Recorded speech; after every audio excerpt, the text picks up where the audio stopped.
നമുക്കിന്ന് ക്രൂശിക്കപ്പെട്ട യേശു ക്രിസ്തുവിനെ കുറിച്ച് പ്രസംഗിക്കാം എന്ന് ഞാൻ വിചാരിക്കുകയാണ്. എന്തിനു വേണ്ടിയാണ് ഇത് ഞാൻ തിരഞ്ഞെടുത്തതെന്ന് ചോദിച്ചാൽ, നമ്മളൊരു ലെൻറ്റൻ സീസണിലാണ്, ഒരു നൊയിമ്പ് കാലത്താണ്. കഴിഞ്ഞ ഫെബ്രുവരി 14 മുതൽ ചാമ്പൽ ബുധനാഴ്ച മുതൽ നൊയിമ്പ് ആരംഭിച്ചു. ഈ മാസം 31-ാം തീയതിയാണ് ഈസ്റ്റർ. ഈ വർഷം നേരത്തെയാണ്. അപ്പോൾ ഈസ്റ്റർ വരെയുള്ള കാലം നമ്മൾ നൊയിമ്പായിട്ട് പലരും പാലിക്കുകയാണ്. ക്രൂശിനെക്കുറിച്ച്, ക്രൂശീകരണത്തെക്കുറിച്ചൊക്കെയാണ് നമ്മൾ ഈ ദിവസങ്ങളിൽ കേൾക്കുന്നത്. അതുകൊണ്ട് ഞാൻ വിചാരിച്ചു ക്രൂശീകരണത്തെക്കുറിച്ച് ഈ സെക്കൻഡ് സാറ്റർഡേ പ്രസംഗിക്കാം എന്ന് വിചാരിച്ചാണ് കർത്താവിൽ ശരണപ്പെടുന്നത്. ക്രൂശീകരണം സുവിശേഷത്തിൽ വളരെ പ്രധാനപ്പെട്ട ഒന്നാണ്. കാരണം നമ്മൾ 4 സുവിശേഷങ്ങളും ശ്രദ്ധയോടെ പഠിച്ചാൽ യേശുക്രിസ്തുവിൻ്റെ 3.5 വർഷത്തെ ജീവചരിത്രത്തിൽ, 3.5 വർഷത്തെ ചരിത്രത്തിൽ ഏറ്റവും കൂടുതൽ അധ്യായങ്ങളും വചനങ്ങളും വിശദീകരിക്കുന്നത് താരതമ്യേന ക്രൂശീകരണ സംഭവവുമായി ബന്ധപ്പെട്ടതാണ്. ബാക്കിയെല്ലാം ഒരു വചനം, 2 വചനം, ഒരു പാരഗ്രാഫ്, 2 പാരഗ്രാഫ് പറഞ്ഞ് അവസാനിപ്പിക്കുമ്പോൾ ക്രൂശീകരണ സംഭവം കൂടുതൽ അധ്യായങ്ങൾ നമുക്ക് കാണാൻ സാധിക്കും. ഗലാത്യ ലേഖനം 3:1 പറയുകയാണ്, ഹാ ബുദ്ധിയില്ലാത്ത ഗലാത്യരെ, യേശു ക്രൂശിക്കപ്പെട്ടവനായി നിങ്ങളുടെ കണ്ണിന് മുൻപിൽ വരച്ച് കിട്ടിയിരിക്കെ നിങ്ങളെ ക്ഷുദ്രം ചെയ്ത് മയക്കിയത് ആരാണ് എന്ന് പൗലോസ് ചോദിക്കുകയാണ്. ക്രൂശിക്കപ്പെട്ട യേശുവിനെ നിങ്ങളുടെ കണ്ണിന് മുൻപിൽ ഇത്രയും കൃത്യമായി കാണിച്ചിരിക്കുന്നു. അപ്പം പിന്നെ നമ്മൾ ഒന്നും കണ്ട് മയങ്ങിപ്പോകേണ്ട, ബുദ്ധിയില്ലാതെ പോകേണ്ട കാര്യമില്ല. ഇതാണ് പൗലോസിൻ്റെ വാദം. ക്രൂശിക്കപ്പെട്ട യേശുവാണ്, the crucified Christ is the central focal point of Christian faith. ക്രൂശിക്കപ്പെട്ട ക്രിസ്തുവാണ് ക്രിസ്തീയ വിശ്വാസത്തിൻ്റെ കേന്ദ്രം എന്ന് പറയുന്നത്. യേശു ക്രിസ്തു ക്രൂശിക്കപ്പെട്ടു എന്ന് പറഞ്ഞ് ആരും കരയേണ്ട കാര്യമില്ല. യേശു തന്നെ പറയുകയാണ് ലൂക്കോസ് 23:28, നിങ്ങൾ എന്നെ ചൊല്ലി കരയേണ്ട, നിങ്ങളെയും നിങ്ങളുടെ മക്കളെയും ചൊല്ലി കരയുവിൻ. സ്തോത്രം. നിങ്ങളെ ചൊല്ലി കരയുവിൻ.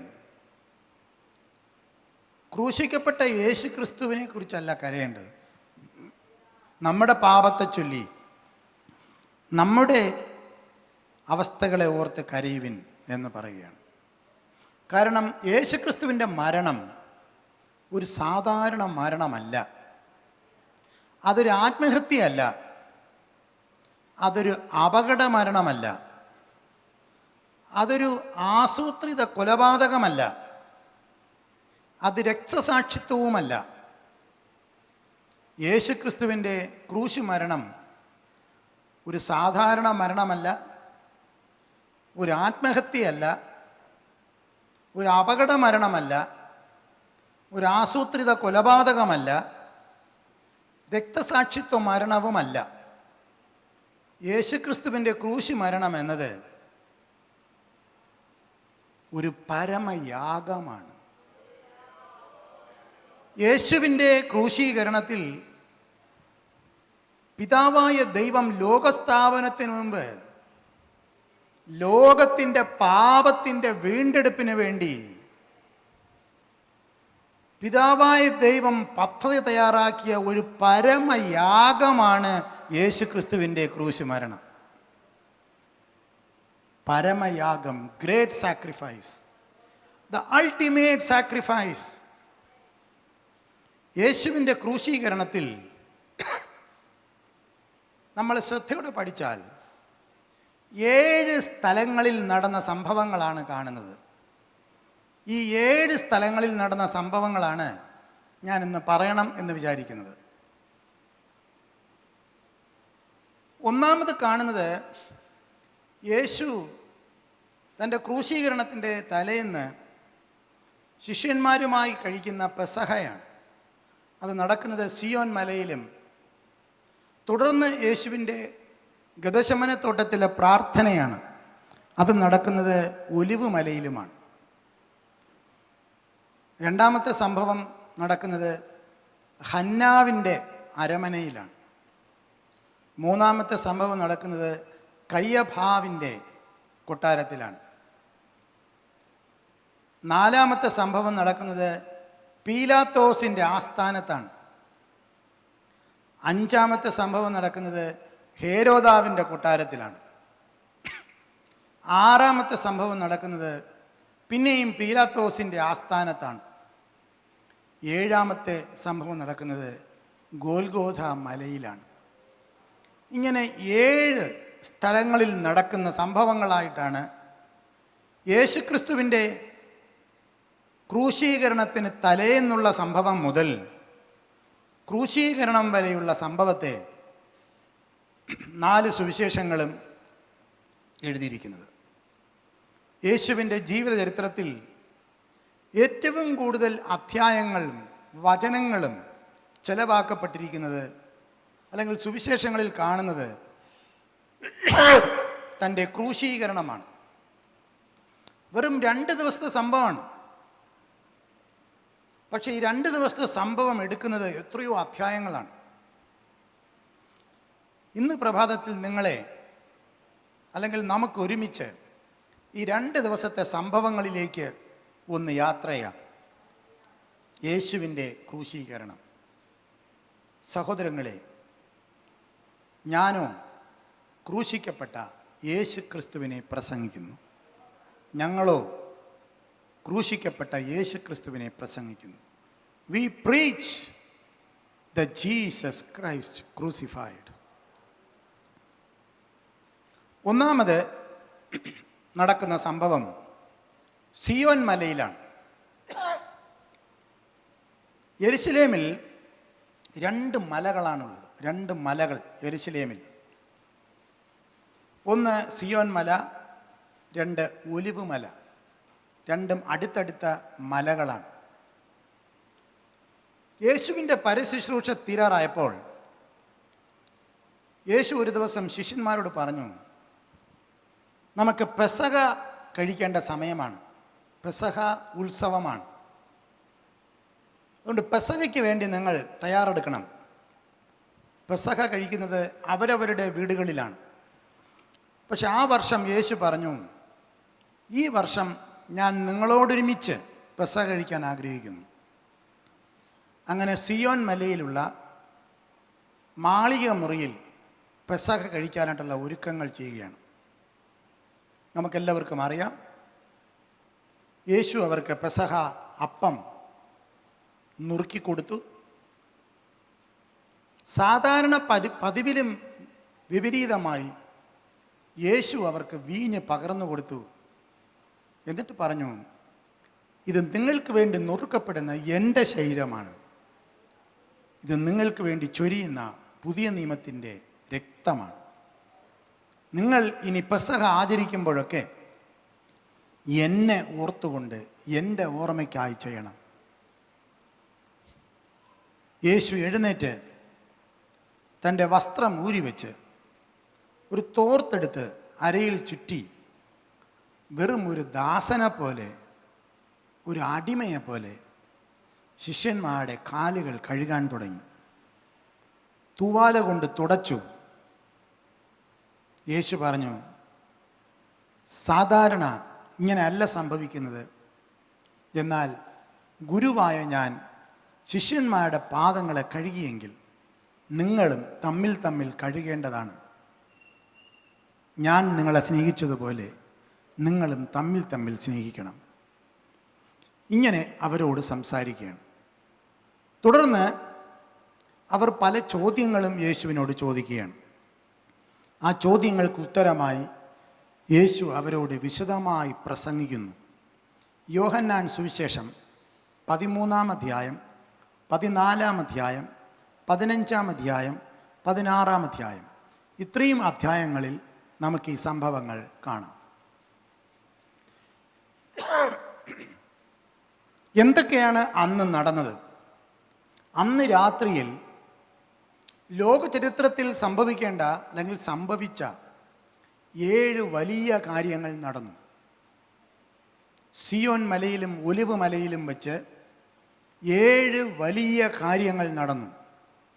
ഒന്ന്, ഏറ്റവും വലിയ കൽപ്പന, ഗ്രേറ്റസ്റ്റ് കമാൻഡ്മെൻറ്റ്, അല്ലെങ്കിൽ പുതിയ കൽപ്പന, ന്യൂ കമാൻഡ്മെൻറ്റ് നൽകപ്പെട്ടു. അതിതായിരുന്നു: ഞാൻ നിങ്ങളെ സ്നേഹിക്കുന്നത് പോലെ നിങ്ങളും തമ്മിൽ തമ്മിൽ സ്നേഹിപ്പിൻ. നിങ്ങൾക്ക് തമ്മിൽ തമ്മിൽ സ്നേഹമുണ്ടെങ്കിൽ നിങ്ങൾ എൻ്റെ ശിഷ്യന്മാരെന്ന് എല്ലാവരും അറിയും. രണ്ടാമത് അന്ന് സംഭവിച്ചത്, ശിഷ്യന്മാരുടെ കാൽ കഴുകിക്കൊണ്ട് ദാസ്യ നേതൃത്വം, servanthood leadership was demonstrated that day. ദാസ്യ നേതൃത്വം അന്ന് യേശു പഠിപ്പിച്ചു.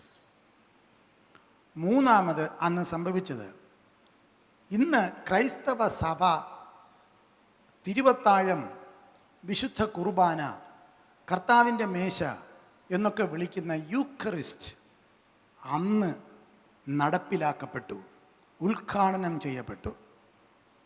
4, ഞാൻ ആകുന്നു എന്ന് യേശു പ്രഖ്യാപിച്ച വചനങ്ങളിൽ പ്രധാനപ്പെട്ട പലതും അന്ന് രാത്രി യേശു പ്രഖ്യാപിച്ചു.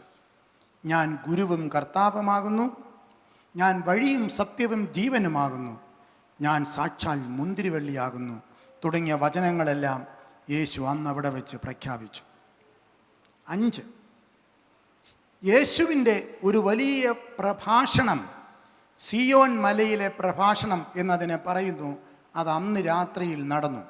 അത് എഴുതിയിരിക്കുന്നത് യോഹന്നാൻ 14, 15, 16 അധ്യായങ്ങളിലാണ്. യോഹന്നാൻ 14 യേശു തരുന്ന സമാധാനം, യോഹന്നാൻ 15 യേശു തരുന്ന കൂട്ടായ്മ, യോഹന്നാൻ 16 യേശു തരുന്ന ആത്മാവ്. ഇത് 3 യേശു അന്ന് അവിടെ വച്ച് പ്രസംഗിച്ചു. 6, മഹാപുരോഹിത പ്രാർത്ഥന എന്ന് പറയുന്ന പ്രസിദ്ധമായ പ്രാർത്ഥന യേശു പ്രാർത്ഥിച്ചത് അന്ന് രാത്രിയാണ്. അത് വിശദമായി നമ്മൾ യോഹന്നാൻ 17 കാണുന്നു. പിതാവേ, ഞാനും നീയും ഒന്നായിരിക്കുന്നത് പോലെ ഇവരെ ഒന്നാക്കണമേ എന്ന് യേശു 3 വട്ടം പ്രാർത്ഥിച്ചത് യോഹന്നാൻ 17, 11, 17, 21, 17, 23 ഈ 3 വചനങ്ങളിലും കാണുന്ന the vicarious prayer was offered that night. അന്ന് ആണ് അത് പ്രാർത്ഥിച്ചത്.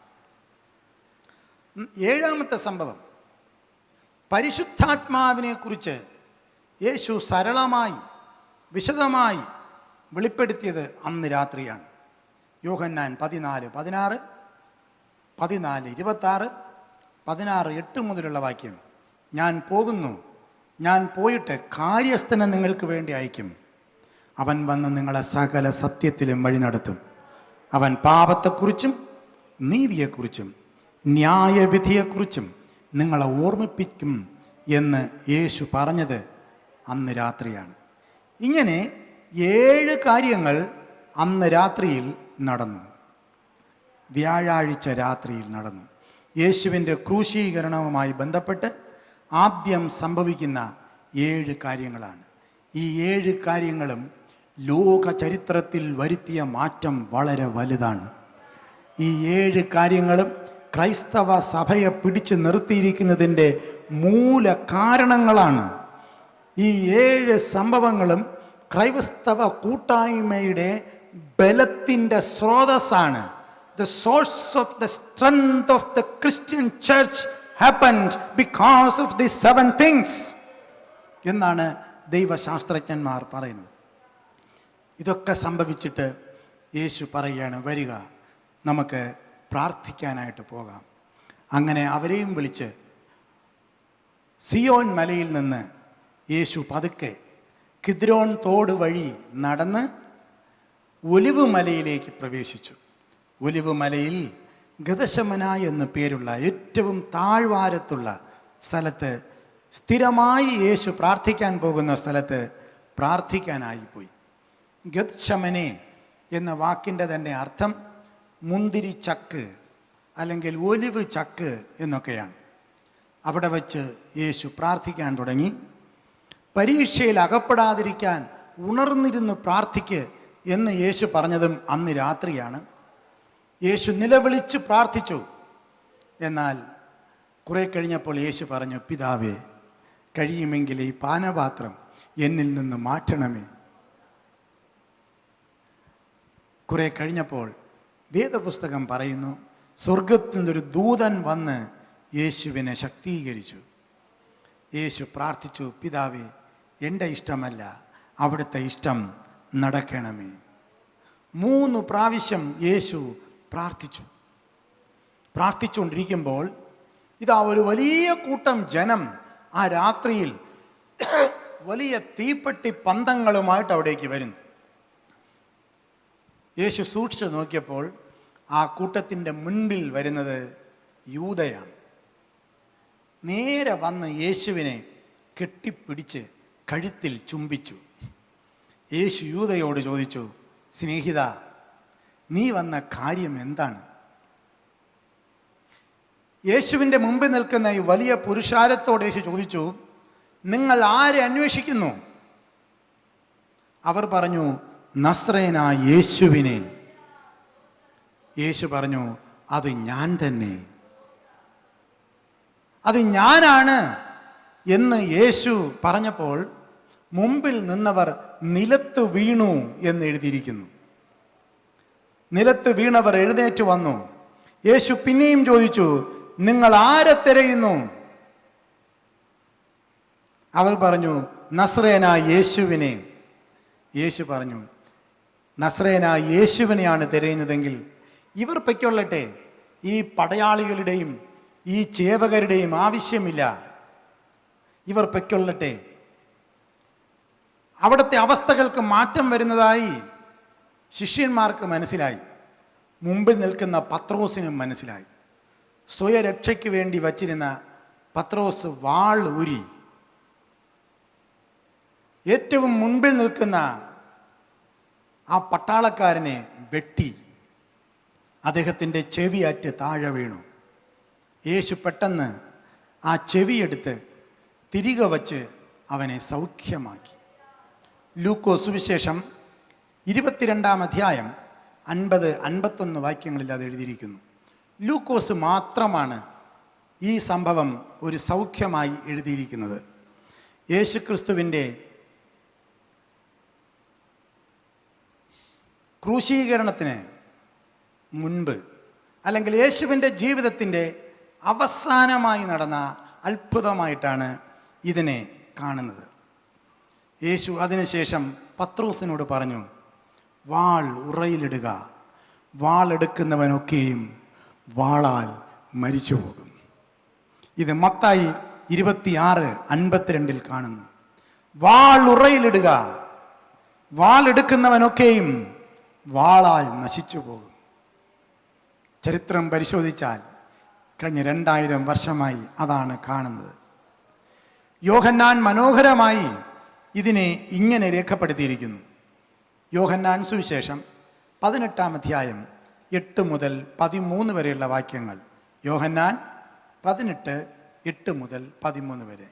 John chapter 18 versus 3 to 13. അങ്ങനെ യൂദ പട്ടാളത്തെയും മഹാപുരോഹിതന്മാരെയും പരീശന്മാരെയും വെച്ച് ചേവകരെയും കൂട്ടിക്കൊണ്ട് ദീപട്ടി പന്തങ്ങളും ആയുധങ്ങളുമായി അവിടെ വന്നു. യേശു തനിക്ക് നേരിടാനുള്ളതെല്ലാം അറിഞ്ഞ് പുറത്തു ചെന്നു. നിങ്ങൾ ആരെ തിരയുന്നു എന്ന് അവരോട് ചോദിച്ചു. നസറേനായ യേശുവിനെ എന്നവർ ഉത്തരം പറഞ്ഞപ്പോൾ അത് ഞാൻ തന്നെ എന്ന് പറഞ്ഞു. അവനെ കാണിച്ചു കൊടുക്കുന്ന യൂദയും അവനോടുകൂടെ നിന്നിരുന്നു. ഞാൻ തന്നെ എന്ന് അവരോട് പറഞ്ഞപ്പോൾ അവർ പിൻവാങ്ങി നിലത്ത് വീണു. നിങ്ങൾ ആരെ തിരയുന്നു എന്നവർ പിന്നെയും അവരോട് ചോദിച്ചതിന് അവർ നസ്രയനായ യേശുവിനെ എന്ന് പറഞ്ഞു. ഞാൻ തന്നെ എന്ന് നിങ്ങളോട് പറഞ്ഞല്ലോ, എന്നെയാകുന്നു തിരയുന്നെങ്കിൽ ഇവർ പൊയ്ക്കൊള്ളട്ടെ എന്ന് യേശു ഉത്തരം പറഞ്ഞു. നീ എനിക്ക് തന്നവരിൽ ആരും നഷ്ടപ്പെട്ടിട്ടില്ല എന്ന് അവൻ പറഞ്ഞ വാക്കിന് ഇതിനാൽ നിവർത്തി വന്നു. ശീമോൻ പത്രോസ് തനിക്കുള്ള വാളൂരി മഹാപുരോഹിതൻ്റെ ദാസനെ വെട്ടി അവൻ്റെ വലത്ത് കാത് അറുത്ത് കളഞ്ഞു. ആ ദാസന് മൽക്കോസ് എന്ന് പേർ. യേശു പത്രോസിനോട്, വാൾ ഉറയിലിടുക, പിതാവ് എനിക്ക് തന്ന പാനപാത്രം ഞാൻ കുടിക്കേണ്ടയോ എന്ന് പറഞ്ഞു. മത്തായിയിലാണെങ്കിൽ വാൾ ഉറയിലിടുക, വാളെടുക്കുന്നവൻ വാളാൽ നശിക്കും എന്നും കൂടെ എഴുതിയിരിക്കുന്നു. പട്ടാളവും സഹസ്രാധിപനും യഹൂദന്മാരുടെ ചേവകരും യേശുവിനെ പിടിച്ചു കെട്ടി ഒന്നാമത് ഹന്നാവിൻ്റെ അടുക്കൽ കൊണ്ടുപോയി. അവൻ ആ സംവത്സരത്തെ മഹാപുരോഹിതനായ കയ്യഫാവിൻ്റെ അമ്മായിയപ്പനായിരുന്നു. മത്തായി 26:49 മുതൽ 53 വരെയുള്ള വാക്യങ്ങളിൽ ഈ സംഭവത്തെ ഇങ്ങനെയാണ് എഴുതിയിരിക്കുന്നത്. ഉടനെ യൂദ യേശുവിൻ്റെ അടുക്കൽ വന്നു, റബീ, വന്ദനം എന്ന് പറഞ്ഞ് അവനെ ചുംബിച്ചു. യേശു അവനോട്, സ്നേഹിത,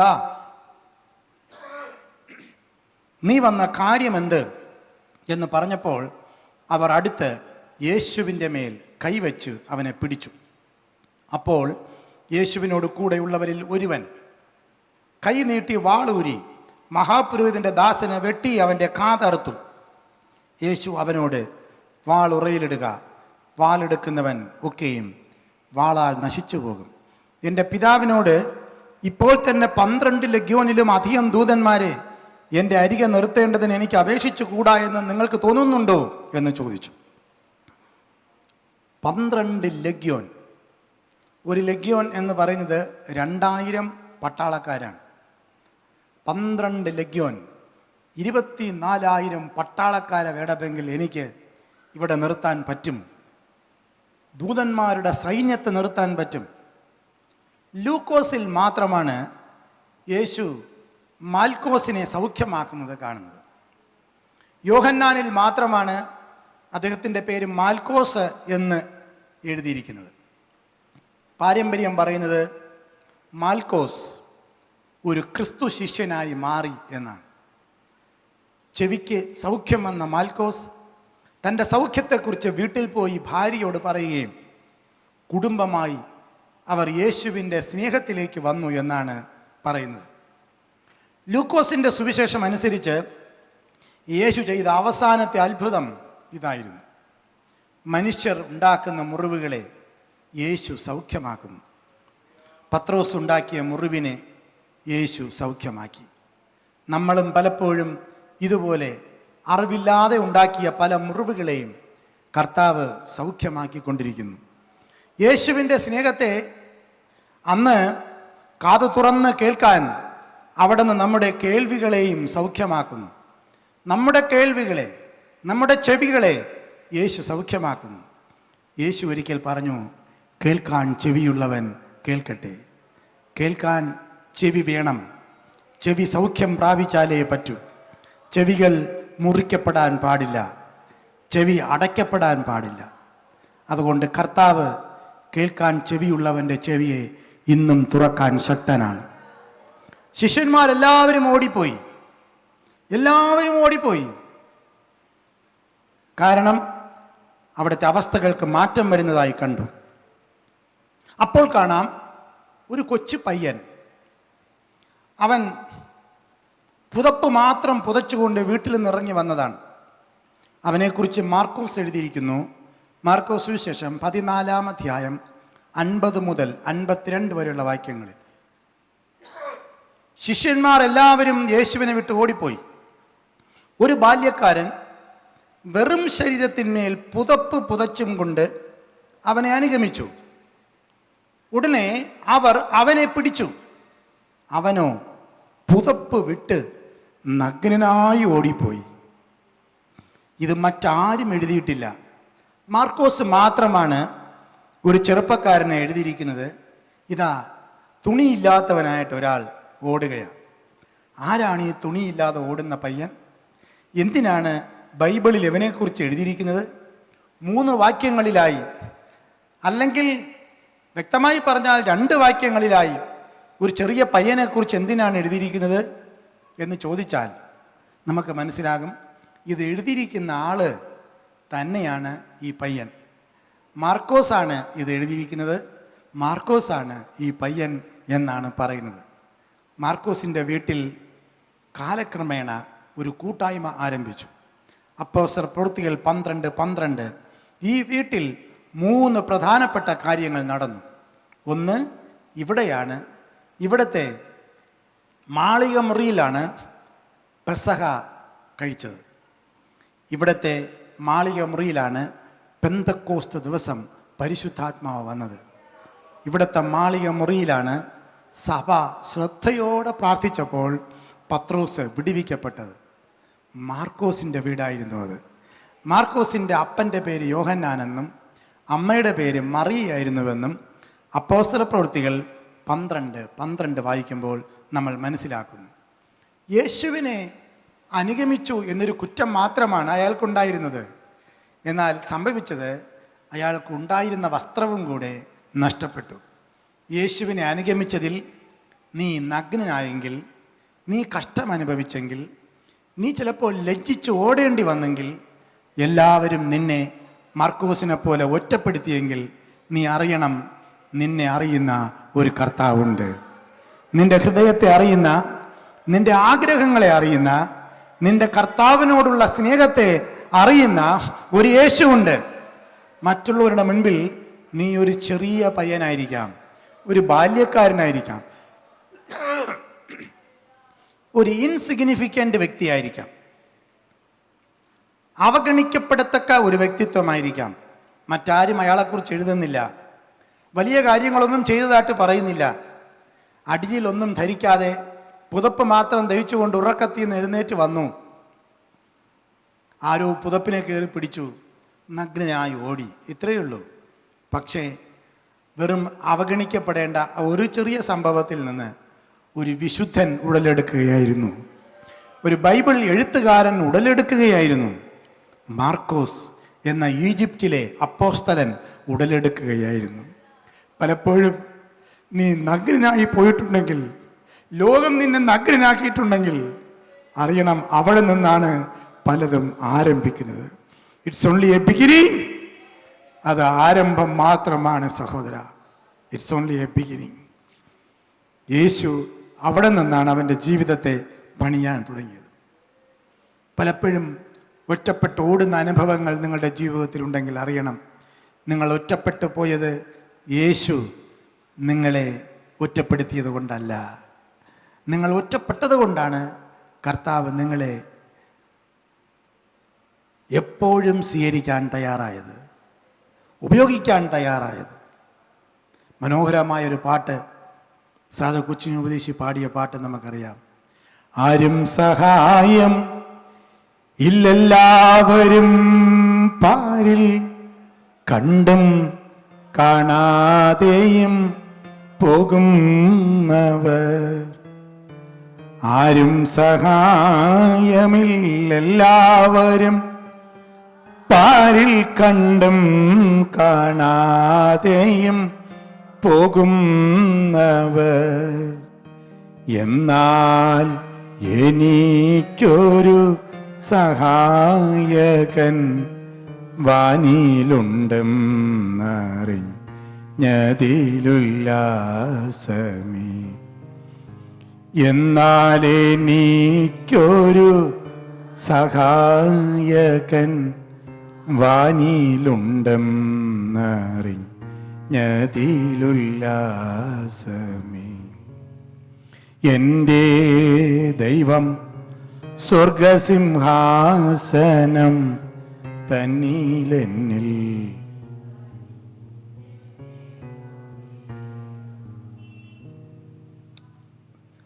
അവിടെ നിന്നും കർത്താവിനെ അവർ പിടിച്ചു.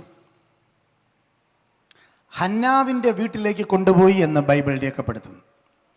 അത് യോഹന്നാൻ സുവിശേഷം 18-ാം അധ്യായം 15 മുതൽ 24 വരെയുള്ള വാക്യങ്ങളിലാണ്. ആരാണ് ഹന്നാവ്? കയ്യഭാവിൻ്റെ അമ്മായിയപ്പനാണ് ഹന്നാവ്. ആരാണ് കയ്യഭാവ്? ആ വർഷത്തെ മഹാപുരോഹിതനാണ്, ചീഫ് പ്രീസ്റ്റ്. കയ്യഭാവിൻ്റെ അമ്മായിയപ്പനായ ഹന്നാവിൻ്റെ വീട്ടിൽ യേശുവിനെ കൊണ്ടുപോയി.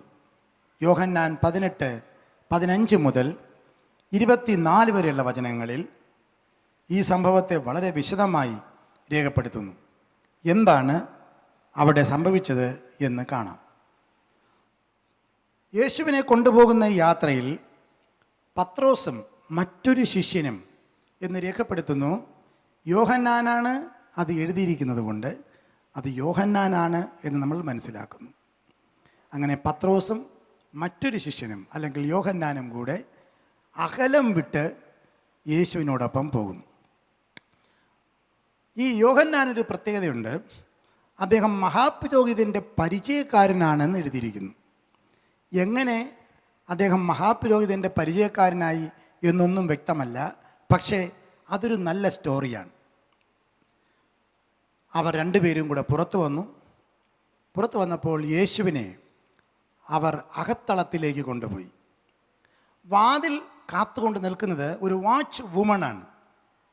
വാതിൽ കാവൽക്കാരത്തിയാണ് എന്ന് രേഖപ്പെടുത്തിയിരിക്കുന്നു. ഒരു സ്ത്രീയാണ്. അവളോട് യോഹന്നാൻ എന്തോ സംസാരിക്കുന്നു. യോഹന്നാനെ കണ്ടപ്പോൾ തന്നെ അവൾ യോഹന്നാനെ കയറ്റിവിടുന്നു. പത്രോസ് പുറത്ത് നിൽക്കുന്നു. കുറച്ചു കഴിഞ്ഞപ്പോൾ അവർ പുറത്തേക്ക് വന്ന് പത്രോസിനെയും കൂടെ കൂട്ടിക്കൊണ്ട് അകത്തേക്ക് പോകാൻ ശ്രമിക്കുന്നു. പത്രോസിനെയും കൂടെ വിളിച്ച് അകത്തേക്ക് കൊണ്ടുപോയപ്പോൾ പത്രോസിനെ പരിചയപ്പെടുത്തുന്നു. ഉടൻ ആ സ്ത്രീ ചോദിക്കുന്നു, നീയും അവനോട് കൂടെയുള്ളവനാണോ? നീ ശിഷ്യന്മാരിൽ ഒരുത്തനാണോ? പത്രോസ് ഉടനെ അത് നിഷേധിക്കുന്നു. രണ്ടുപേരും കൂടെ അകത്തേക്ക് കയറുന്നു. മഹാപുരോഹിതൻ ശിഷ്യന്മാരെയും യേശുക്രിസ്തുവിൻ്റെ ശിഷ്യന്മാരെയും ഉപദേശത്തെയും കുറിച്ച് അനേക ശിഷ്യന്മാർ, നിനക്ക് എത്ര ശിഷ്യന്മാരുണ്ട്? നീ എന്താണ് ഉപദേശിച്ചത്? എന്തൊക്കെയാണ് നിൻ്റെ വിഷയങ്ങൾ? ഇതൊക്കെയായിരുന്നു മഹാപുരോഹിതൻ ചോദിച്ചത്. യേശു പറഞ്ഞു, ഞാൻ പരസ്യമായിട്ടാണ് ഉപദേശിച്ചത്, ഒന്നും രഹസ്യമായിട്ടല്ല. ഉടനെ പട്ടാളക്കാരിൽ ഒരാൾ, ഇങ്ങനെയാണോ മഹാപുരോഹിതനോട് ഉത്തരം പറയേണ്ടത് എന്ന് ചോദിച്ചുകൊണ്ട് യേശുവിൻ്റെ കരണത്ത് അടിക്കുന്നു. യേശു ഉടനെ പ്രതികരിക്കുന്നു, ഞാൻ എന്തെങ്കിലും ദോഷമായിട്ടാണോ സംസാരിച്ചത്?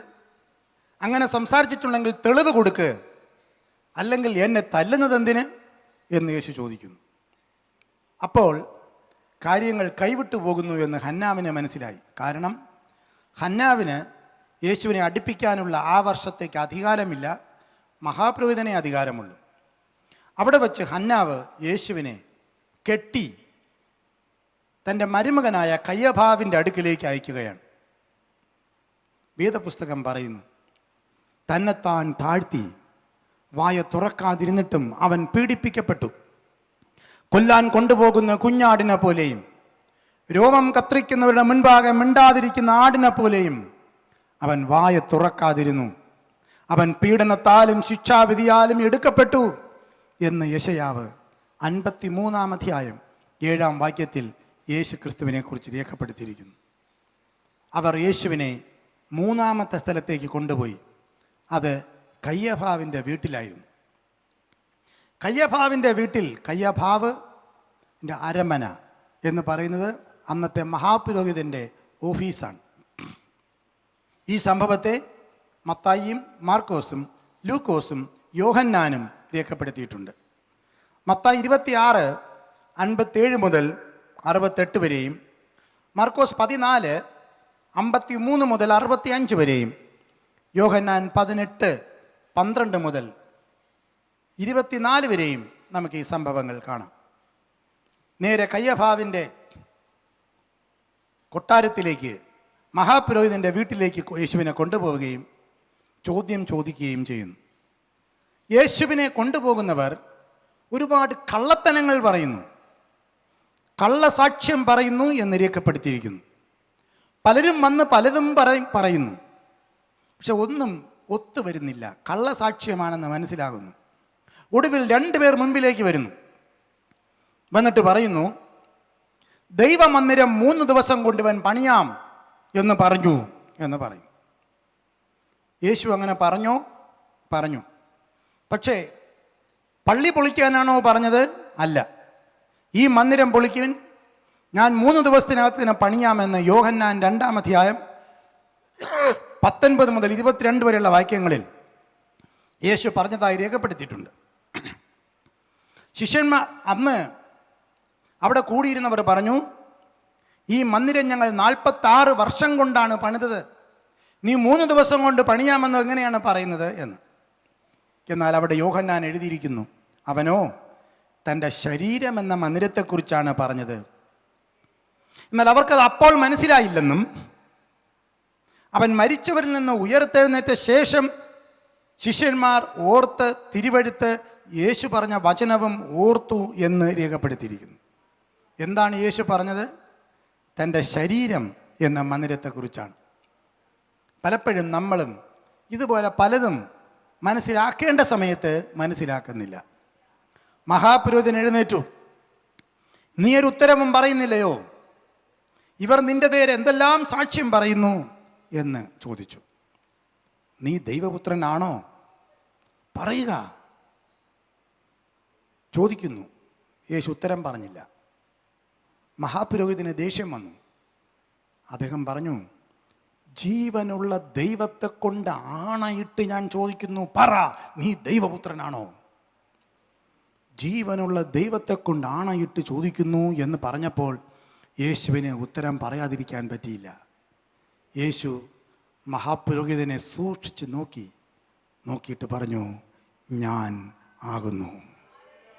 ഇനി മനുഷ്യപുത്രൻ സർവശക്തൻ്റെ വലത്ത് ഭാഗത്തിരിക്കുന്നതും ആകാശമേഘങ്ങളെ വാഹനമാക്കി വരുന്നതും നീ കാണും എന്ന് പറഞ്ഞു.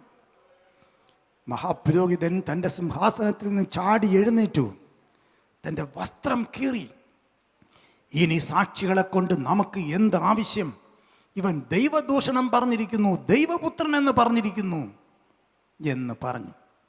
ലേവ്യ പുസ്തകത്തിൽ പറഞ്ഞിരിക്കുന്നതിനനുസരിച്ച് അന്ന് മഹാപുരോഹിതൻ തൻ്റെ വസ്ത്രം കീറിയതോടുകൂടെ ദൈവം നൽകിയ പൗരോഹിത്യം എല്ലാ മനുഷ്യർക്കും വേണ്ടി ദൈവം വിഭജിച്ചു കൊടുക്കുന്നു.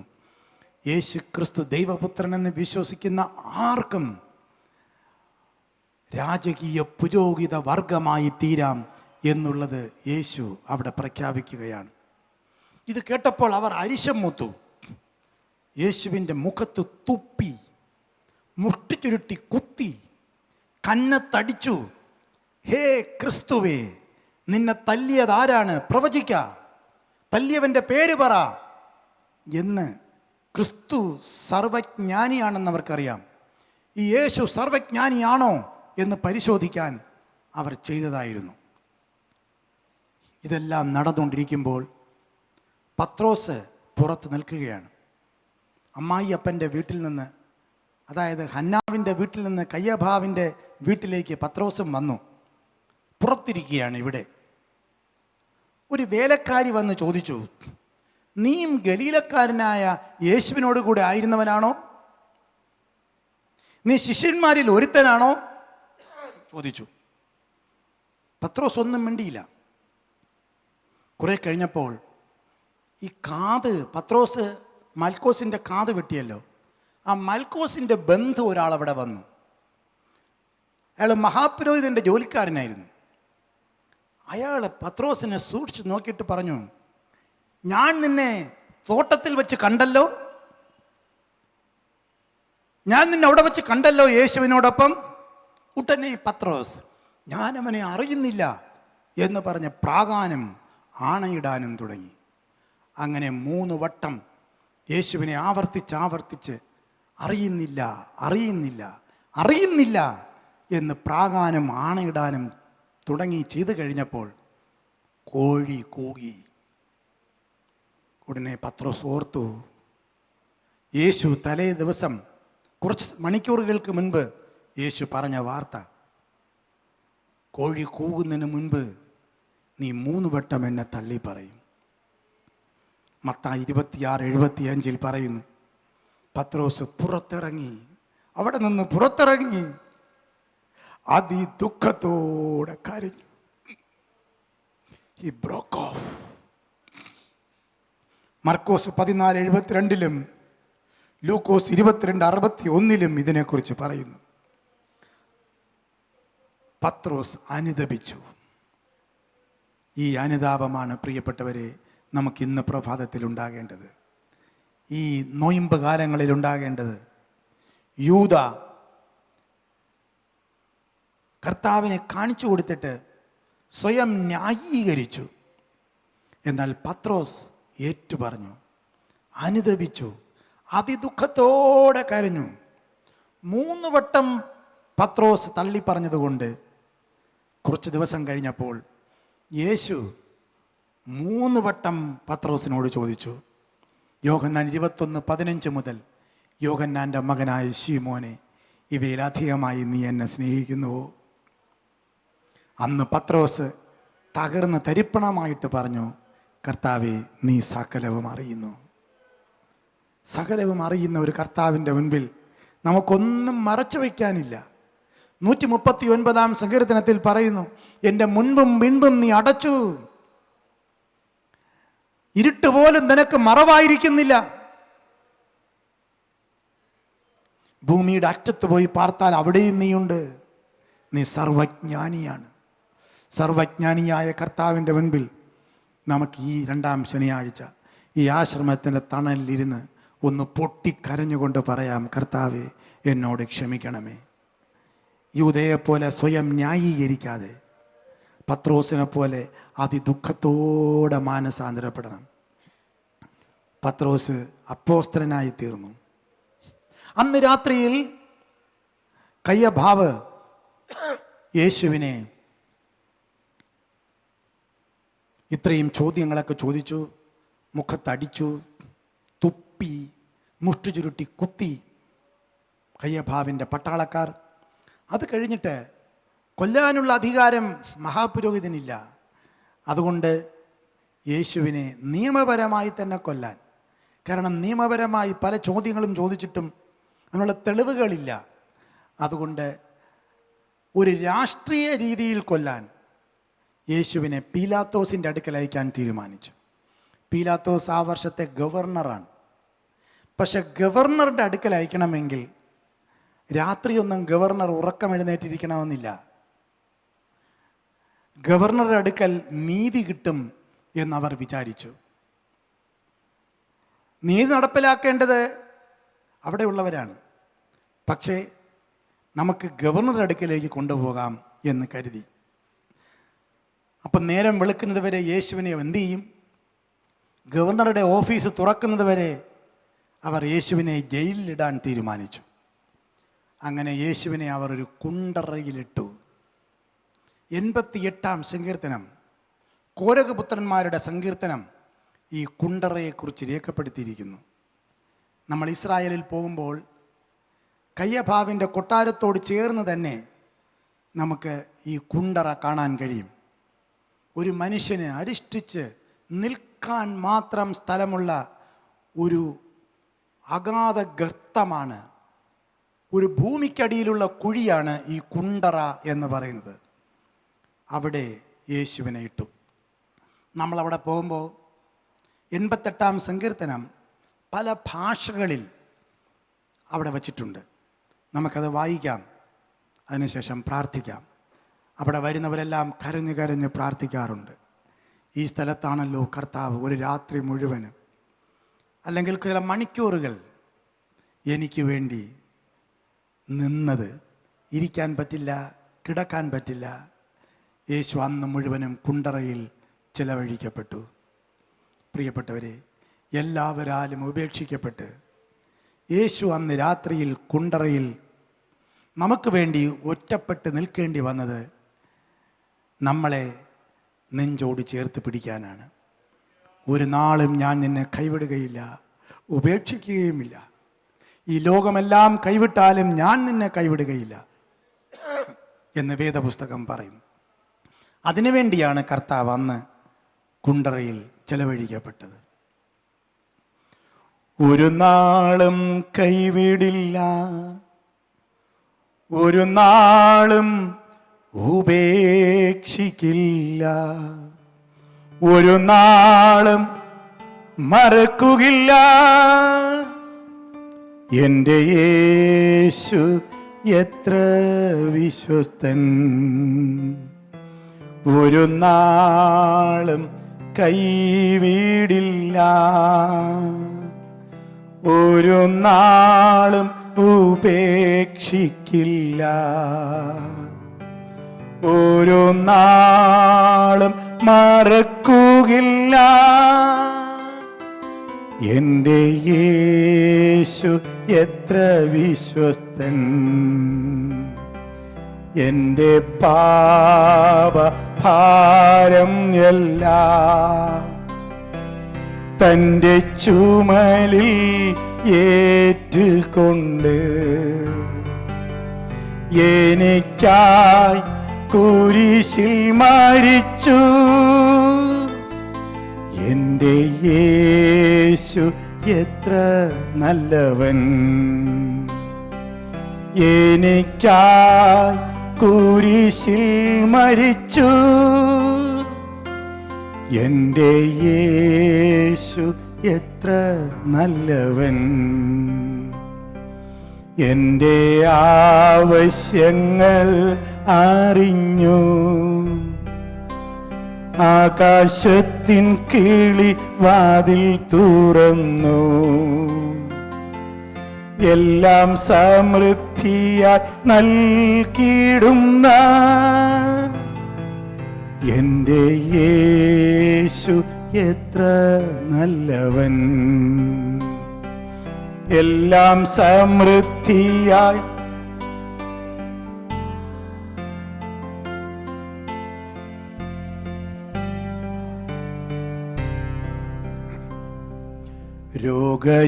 രോഗശയ്യയിൽ എനിക്കു വൈദ്യൻ, ശോകവേളയിൽ ആശ്വാസകൻ, കൊടുംവേയില്ലാതിൽ തണലും അവൻ. എൻ്റെ യേശു എത്ര നല്ലവൻ, കൊടുംവേയില്ലാതിൽ തണലും അവൻ. എൻ്റെ യേശു എത്ര നല്ലവൻ.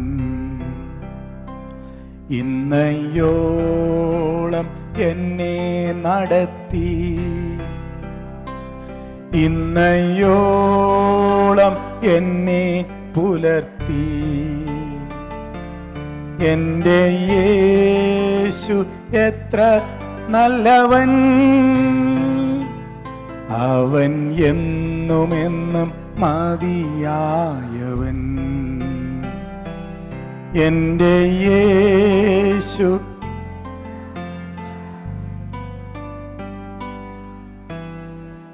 സ്തോത്രം, സ്തോത്രം, സ്തോത്രം. യേശു ഒരു നാളും നമ്മളെ കൈവിടുകയില്ല. യേശു ഒറ്റപ്പെട്ടത്, എല്ലാവരാലും കൈവിടപ്പെട്ടത്, അന്ന് രാത്രി മുഴുവനും ആ കുണ്ടറയിൽ ഒറ്റപ്പെട്ട് കിടന്നത്, മകനെ മകളെ നിനക്ക് വേണ്ടിയാണ്. നീ അന്ന് അവനിലുണ്ടായിരുന്നു. സ്തോത്രം. ഏറ്റെടുക്കാം. തൽക്കാലം ലോകം നിന്നെ ഒറ്റപ്പെടുത്തിയാലും ഒരു ദിവസം വരും നിന്റെ ജീവിതത്തിൽ. യേശുവിനെ അവിടെ നിന്ന് നേരം വെളുത്തു കഴിഞ്ഞപ്പോൾ പീലാത്തോസിൻ്റെ ആസ്ഥാനത്തേക്ക് കൊണ്ടുപോയി എന്ന് ബൈബിൾ രേഖപ്പെടുത്തുന്നു. വിശുദ്ധ യോഹന്നാൻ സുവിശേഷം 18-ാം അധ്യായം 28 മുതൽ 19-ാം അധ്യായം 6-ാം വാക്യം വരെയാണ് പീലാത്തോസിൻ്റെ ആസ്ഥാനത്ത് നടക്കുന്ന സംഭവങ്ങൾ രേഖപ്പെടുത്തിയിരിക്കുന്നത്. പീലാത്തോസും യേശുവും, പീലാത്തോസ് വേഴ്സസ് ജീസസ്. യേശുവിനെ അവർ പീലാത്തോസിൻ്റെ മുമ്പിൽ കൊണ്ടുപോയിട്ട്, പീലാത്തോസ് ഒരു റോമാക്കാരനായതുകൊണ്ട്, വിജാതീയനായതുകൊണ്ട്, ശബത്ത് നാൾ തുടങ്ങാൻ സമയമായിരിക്കുന്നത് കൊണ്ട് അശുദ്ധമാകാതെ പെസഹ കഴിക്കാൻ വേണ്ടി അവർ അകത്തേക്ക് കയറാതെ പുറത്ത് തന്നെ നിന്നു. ഇതാണ് മതത്തിൻ്റെ ശക്തി. മതം നീതിമാനായ ഒരു മനുഷ്യനെ കൊല്ലുന്നതിൽ തെറ്റില്ല. പക്ഷേ ഒരു അന്യജാതിക്കാരൻ്റെ അടുക്കൽ പോയാൽ അശുദ്ധനായി പോകും എന്ന് മതം അന്നേ പഠിപ്പിച്ചിരുന്നു. മനുഷ്യന് യാതൊരു വിലയും കൽപ്പിക്കാത്ത ഇന്നത്തെ ചില ആധുനിക മതങ്ങളും ഇതുമായി ബന്ധപ്പെട്ടതുപോലെ തന്നെ. അതാണ് യഹൂദ മതം. പീലാത്തോസ് പുറത്തേക്ക് വന്നു. 3 കാര്യങ്ങളാണ് അവർ പീലാത്തോസിനോട് പറഞ്ഞത്. നേരത്തെ പറഞ്ഞ കാര്യങ്ങളൊന്നുമല്ല ഇപ്പോൾ പറയുന്നത്. അവർ ഒന്നാമത്തെ കാര്യം പറഞ്ഞത് കരം കൊടുക്കുന്ന കാര്യമാണ്. അവർ പറഞ്ഞു യേശു കരം കൊടുക്കുന്നതിനെതിരെ പഠിപ്പിക്കുന്നു എന്നാണ്. കള്ളമാണ്.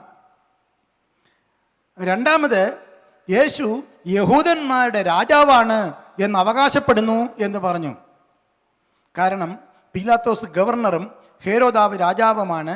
യേശുവിന് രാജാവായിട്ട് പീലാത്തോസ് ഔദ്യോഗികമായിട്ട് ആരും തന്നെ അംഗീകരിച്ചിട്ടില്ല. പ്രധാനമായൊരു കുറ്റമാണ്. 3, ഗലീല തുടങ്ങി യഹൂദിയയിലും ഇവിടത്തോളം ഇവൻ പലതും പഠിപ്പിക്കുന്നു. യേശുവിൻ്റെ ഉപദേശങ്ങളായിരുന്നു പിന്നെയും അവരുടെ വിഷയം. അങ്ങനെ ജനത്തെ കലഹിപ്പിക്കുന്നു എന്ന് പറഞ്ഞു. ഗലീല തുടങ്ങി ഇവിടത്തോളം എന്ന വാക്ക് പറഞ്ഞപ്പോൾ ഇവർ പറയുന്നതെല്ലാം കള്ളത്തനമാണെന്ന് മനസ്സിലാക്കിയ പീലാത്തോസ്, ഇവനിൽ ഒരു കുറ്റവും ഇല്ല എന്ന് മനസ്സിലാക്കിയ പീലാത്തോസ് ഗലീല എന്ന വാക്കിൽ കയറി പിടിച്ചു. ഇവൻ ഗലീലക്കാരനോ എന്ന് ചോദിച്ചു.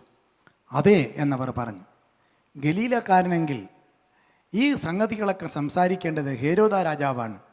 ഇന്ന് ഹേരോദാവ് യെരുശലേമിലുണ്ട്. അതുകൊണ്ട് ഹേരോദാവിൻ്റെ അടുക്കിലേക്ക് ഞാനിവനെ അയക്കാം എന്ന് പറഞ്ഞ് അവർ യേശുവിനെ ഹേരോദാവിൻ്റെ അടുക്കിലേക്ക് അയച്ചു. ഇനി നമ്മൾ കാണുന്നത് 5ാമത്തെ സീൻ ഹേരോദാവിൻ്റെ കൊട്ടാരമാണ്. ലൂക്കോസ് സുവിശേഷം 23-ാം അധ്യായം 8 മുതൽ 12 വരെയുള്ള വാക്യം. ലൂക്കോസ് മാത്രമാണ് യേശുവിനെ ഹേരോദാവിൻ്റെ അടുക്കൽ അയച്ചു എന്ന് പറയുന്നത്.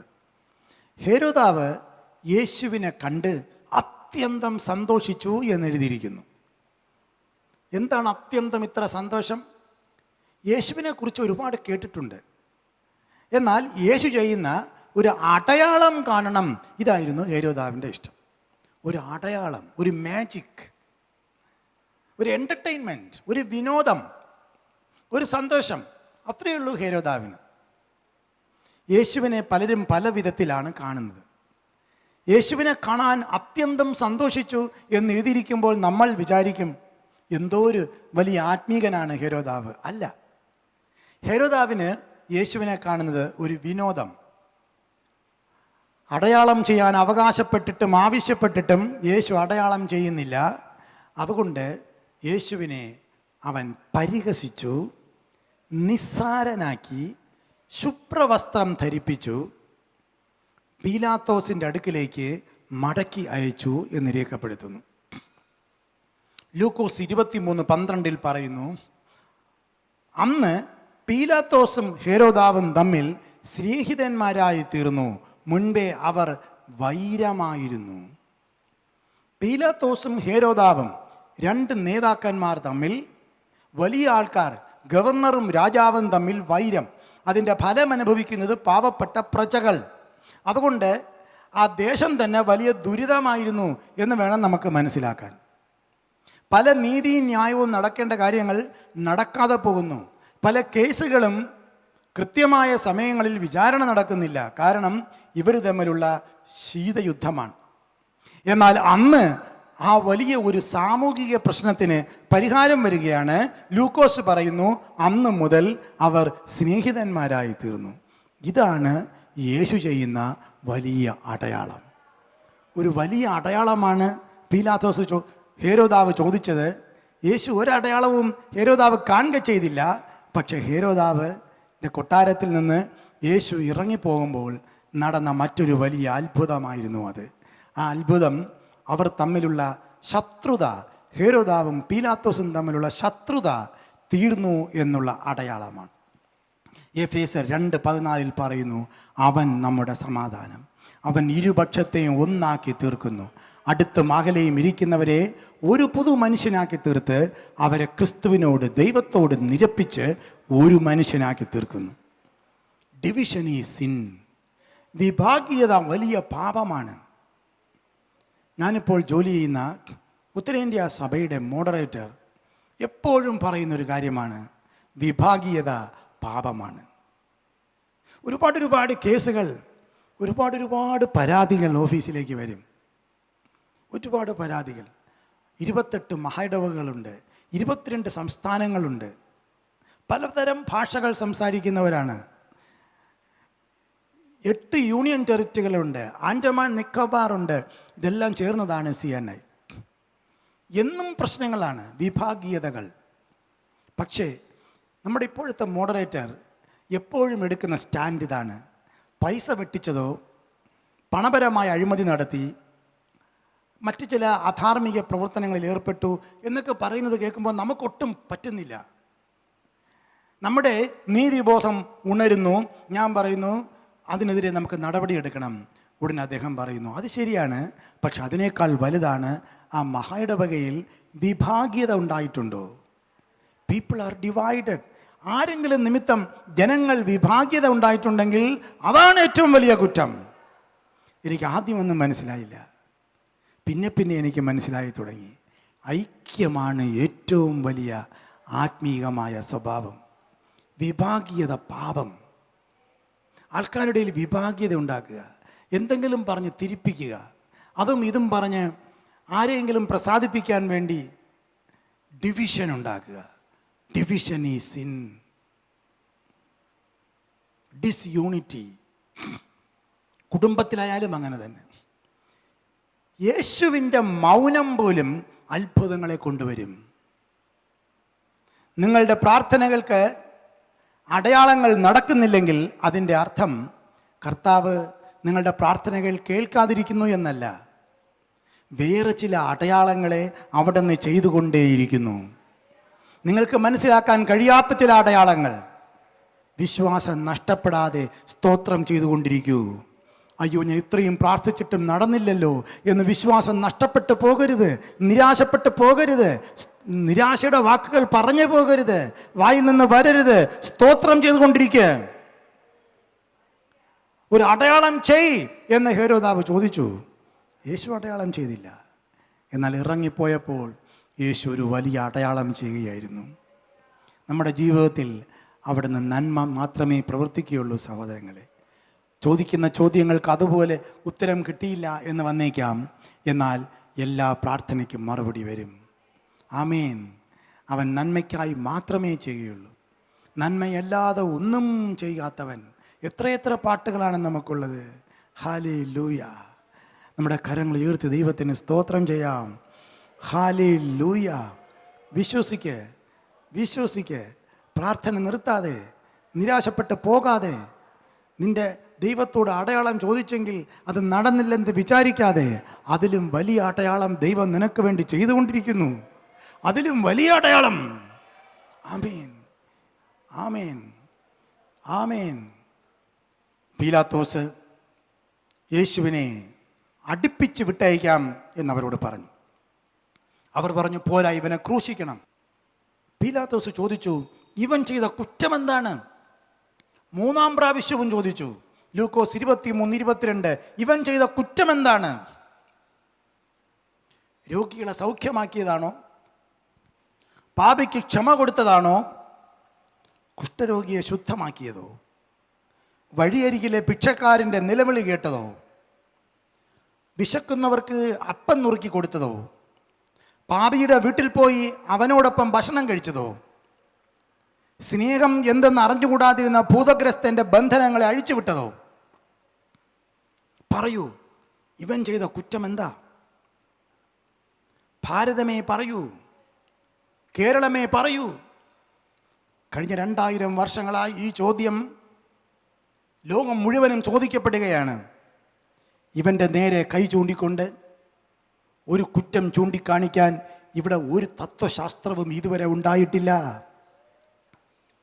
ഇവനെ ക്രൂശിക്കുക എന്ന് വിളിച്ചവർ ഇന്നും ക്രൈസ്തവ സഭയ്ക്കെതിരെ, ക്രിസ്ത്യാനികൾക്കെതിരെ, മിഷണറിമാർക്കെതിരെ ആക്രോശിക്കുന്നു. എന്നാൽ ഈ മിഷണറിമാർ ചെയ്ത കുറ്റം എന്താണ് പറയുക? വിദ്യാഭ്യാസ സ്വാതന്ത്ര്യമില്ലാതിരുന്ന ജനതയ്ക്ക് വിദ്യാഭ്യാസം കൊടുത്തതാണോ? എന്താ, ഇന്ത്യയിൽ കുഷ്ഠരോഗ ആശുപത്രി നടത്തിയതാണോ?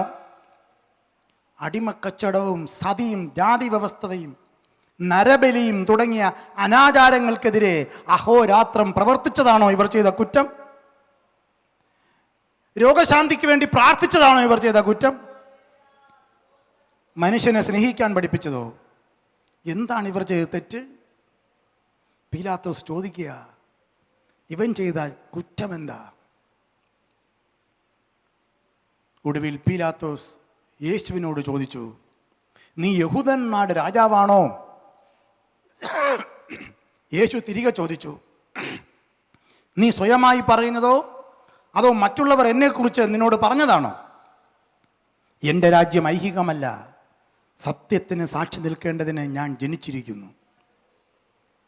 പീലാത്തോസ് ചോദിച്ചു, സത്യമെന്നാൽ എന്താണ്? യേശു ഒന്നും മിണ്ടിയില്ല.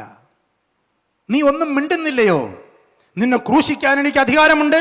പീലാത്തോസിന് ദേഷ്യം വന്നു. യേശു പീലാത്തോസിൻ്റെ മുഖത്തേക്ക് നോക്കിയിട്ട് പറഞ്ഞു, പീലാത്തോസേ, ഉയരത്തിൽ നിന്ന് നിനക്ക് ലഭിച്ചില്ലെങ്കിൽ എൻ്റെ മേൽ നിനക്കൊരു അധികാരവുമില്ല. ഇത് കേട്ടപ്പോൾ പീലാത്തോസിന് ഭയമായി. ബൈബിൾ എഴുതിയിരിക്കുന്നു, എങ്ങനെയെങ്കിലും യേശുവിനെ രക്ഷിക്കണമെന്ന് ശ്രമിച്ചു. എന്നാൽ നീ അവനെ വിട്ടയച്ചാൽ കൈസരുടെ സ്നേഹിതനല്ല, തന്നെത്താൻ രാജാവാക്കാൻ ശ്രമിക്കുന്നവർ കൈസരോട് മത്സരിക്കുന്നു എന്ന് ജനങ്ങൾ നിലവിളിച്ചു. വെള്ളം കൊണ്ടുവരാൻ പീലാത്തോസ് ആവശ്യപ്പെട്ടു. പീലാത്തോസ് ആ വെള്ളത്തിൽ കൈ കഴുകിയിട്ട് പറഞ്ഞു, ഈ രക്തത്തിൽ എനിക്ക് പങ്കില്ല. യേശുവിനെ ചമ്മട്ടി കൊണ്ട് അടുപ്പിച്ച് ക്രൂശിക്കാൻ ഏൽപ്പിച്ചു കൊടുത്തു. യേശുവിനെ അവർ കൂട്ടിക്കൊണ്ടുപോയി. അവർക്കന്നൊരു വലിയ ഉത്സവമായിരുന്നു, ആഘോഷമായിരുന്നു. യേശുവിൻ്റെ വസ്ത്രം അവർ ഊരിയെടുത്തു. യേശുവിനെ അവർ അടിച്ചു.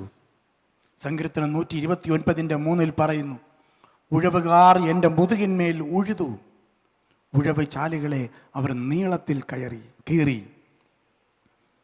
യേശുവിൻ്റെ മുതുക് മുഴുവനും ഉഴുവ് ചാലു പോലെ ഉഴുതു മറിച്ചു. യെശയ്യാവ് 53:5 പറയുന്നു, ഈ അടിപ്പിണരുകളാലാണ് നിങ്ങൾ സൗഖ്യം പ്രാപിച്ചത്, നമ്മൾ സൗഖ്യം പ്രാപിച്ചത്. നിങ്ങൾക്ക് പ്രാർത്ഥിക്കുമ്പോൾ സൗഖ്യം കിട്ടുന്നത് ഈ അടിയുടെ പാടുകളാലാണ്. Through these stripes we are healed. യേശുവിനെ ക്രൂശിക്കാൻ ഏൽപ്പിച്ചു എന്ന് യൂദ അറിഞ്ഞപ്പോൾ താൻ മന്ദിരത്തിലേക്ക് ഓടി. തൻ്റെ കയ്യിലുണ്ടായിരുന്ന 30 വെള്ളിക്കാശ് മന്ദിരത്തിലേക്ക് എറിഞ്ഞു. അതിനെ പുരോഹിതന്മാർ ശേഖരിച്ചു. സ്തോത്രക്കാഴ്ച പെട്ടിയിൽ ആ പണം ഇടാതെ പരദേശികളെ കുഴിച്ചിടാൻ വേണ്ടി കുശവന്റെ നിലം വാങ്ങി എന്നെഴുതിയിരിക്കുന്നു. ആ സ്ഥലത്തിന് രക്തനിലം അല്ലെങ്കിൽ അക്കൽ ദാമ എന്ന് പേരിട്ടു. 2 കാര്യങ്ങൾ ഇവിടെ നടന്നു. അതുവരെ പരദേശികളെ കുഴിച്ചിടാൻ സ്ഥലമുണ്ടായിരുന്നില്ല. പരദേശികൾക്ക് ഒരു അംഗീകാരം അന്ന് ലഭിച്ചു. 2, കുശവന്റെ വസ്തുക്കൾ ആരും വാങ്ങുമായിരുന്നില്ല. സമൂഹത്തിൽ അവർ കുറഞ്ഞവരായിരുന്നു. എന്നാൽ അന്ന് കുശവന്റെ വസ്തു വില കൊടുത്തവർ വാങ്ങിയതിലൂടെ ആ ഭൂമിയും വീണ്ടെടുക്കപ്പെട്ടു. ആരാലും ശ്രദ്ധിക്കപ്പെടാതിരുന്ന പരദേശികൾക്കൊരു മേൽവിലാസമുണ്ടായി. സമൂഹത്തിൽ ഏറ്റവും കുറഞ്ഞവർ എന്ന് ചിന്തിച്ചിരുന്ന കുശവന്റെ വസ്തുവിനും ഭൂമിയും വീണ്ടെടുക്കപ്പെട്ടു. മന്ദിരത്തിൽ വന്ന് മാനസാന്തരപ്പെട്ടതിലൂടെ യൂദയ്ക്കും മനം മാറ്റമുണ്ടായി. ബറബാസിനെ വിട്ടുകൊടുത്തതിലൂടെ ബറബാസും വീണ്ടെടുക്കപ്പെട്ടു. അങ്ങനെ പറയാതെ പറയുന്ന ചില കാര്യങ്ങൾ സുവിശേഷത്തിലുണ്ട്. യേശു ക്രിസ്തുവിൻ്റെ ക്രൂശ് മരണത്തിലൂടെ ലോകം മുഴുവനും വീണ്ടെടുപ്പുണ്ടായി. The redemption has been taken place for the whole world. For the whole world. ഈ നൊയിമ്പ് കാലങ്ങളിൽ നമുക്ക് കർത്താവിൻ്റെ ക്രൂശീകരണത്തിന് ഓർത്ത് സ്തോത്രം ചെയ്യാം. യേശുവിനെ അവർ കൂട്ടിക്കൊണ്ടുപോയി. ശുഭ്രവസ്ത്രം മാറ്റി, ചുവന്ന മേലങ്കി ധരിപ്പിച്ചു, മുൾക്കിരീടം വച്ചു, കയ്യിൽ കോൽ കൊടുത്തു, അടിച്ചു, തുപ്പി, പരിഹസിച്ചു. തീർന്നിട്ട് സാധാരണ വസ്ത്രം ധരിച്ച് ക്രൂശിക്കാൻ കൊണ്ടുപോയി. അവിടെ നിന്ന് കാൽവരിയിൽ അല്ലെങ്കിൽ ഗോൽഗോഥയിലേക്ക് കൊണ്ടുപോകുന്ന പോക്കിൽ ക്രൂശിൽ വഹിക്കാൻ ബലഹീനാണെന്ന് കണ്ടപ്പോൾ കുറേനക്കാരനായ ശീമോൻ എന്ന വ്യക്തിയെ കണ്ട് യേശുവിൻ്റെ ക്രൂശ് വഹിക്കാൻ നിർബന്ധിച്ചു. ബൈബിളിൽ ഇങ്ങനെ പറയുന്നു, അലക്സാണ്ടറിൻ്റെയും റൂഫസിൻ്റെയും അപ്പനായ കുറേനക്കാരനായ ശീമോൻ. റോമർ 16:13 പൗലോസ് പറയുന്നു, കർത്താവിൽ പ്രസിദ്ധനായ റൂഫസ്. എന്താണ് ഇതിലെന്ന് മനസ്സിലാക്കുന്നത്? നിന്ദ്യമായ യേശുക്രിസ്തുവിൻ്റെ ക്രൂശ് എടുത്തിട്ടുള്ള പലരുടെയും തലമുറകൾ അനുഗ്രഹിക്കപ്പെട്ടിട്ടുണ്ട്. ഒരുവൻ യേശുവിൻ്റെ ക്രൂശ് എടുക്കാൻ തയ്യാറായപ്പോൾ, നിർബന്ധിക്കപ്പെട്ടിട്ടാണെങ്കിലും തയ്യാറായപ്പോൾ, തൻ്റെ തലമുറകൾ അനുഗ്രഹിക്കപ്പെട്ടു. എപ്പോഴെങ്കിലും ഈ ക്രൂശ് എടുത്തിട്ടുണ്ടെങ്കിൽ, നിങ്ങളെപ്പോഴെങ്കിലും ഈ ക്രൂശ് എടുത്തിട്ടുണ്ടെങ്കിൽ തീർച്ചയായും അതിനൊരു പ്രതിഫലമുണ്ട്. തലമുറകൾ അനുഗ്രഹിക്കപ്പെടുക തന്നെ ചെയ്യും. അവർ ഗോൽഗോഥായിലെത്തി. യേശുവിന് കയ്പ് കലങ്ങിയ വീഞ്ഞ് കുടിക്കാൻ കൊടുത്തു. അതിൽ ലഹരിയുണ്ട് എന്നറിഞ്ഞപ്പോൾ യേശു കുടിച്ചില്ല. കാരണം വേദന സ്വയം യേശുവിന് അറിയണമായിരുന്നു. 3 മണി നേരത്തായപ്പോൾ യേശുവിനെ അവർ 2 കള്ളന്മാരുടെ മധ്യേ ക്രൂശിച്ചു. ക്രൂശിക്കുന്നതിന് മുൻപ് യേശുവിനെ അവർ വികൃതമാക്കി കഴിഞ്ഞിരുന്നു. കാൽവരി മലയുടെ മുകളിൽ എല്ലാവർക്കും കാണത്തക്ക വിധത്തിൽ ജനങ്ങൾ ഓടിക്കൂടി വന്നിരുന്നു. അവിടുത്തെ ആ വലിയ രാജവീഥിയുടെ വശത്തായിട്ടാണ് യേശുവിനെ ക്രൂശിച്ചത്. ഇന്നും ആ സ്ഥലം അവിടെ ഉണ്ട്. വഴിയെ പോകുന്നവർക്കെല്ലാം യേശുവിനെ കാണാം. ആ തരത്തിലാണ് ക്രൂശിച്ചത്. യേശുവിൻ്റെ ഒരു കൈ അവർ ബലമായി പിടിച്ചു, ക്രൂശിൻ്റെ ഒരു കൈയിലേക്ക് വെച്ചു, ആഞ്ഞടിച്ചു. ആണി കയ്യിലൂടെ രക്തം ചിന്തി. അടുത്ത കൈയവർ അതുപോലെ ബലമായി പിടിച്ചു വലിച്ചു ക്രൂശിൻ്റെ അടുത്ത കയ്യിൽ വെച്ചു. അവിടെയും വലിയ ആണി വെച്ച് ഉറപ്പിച്ചു.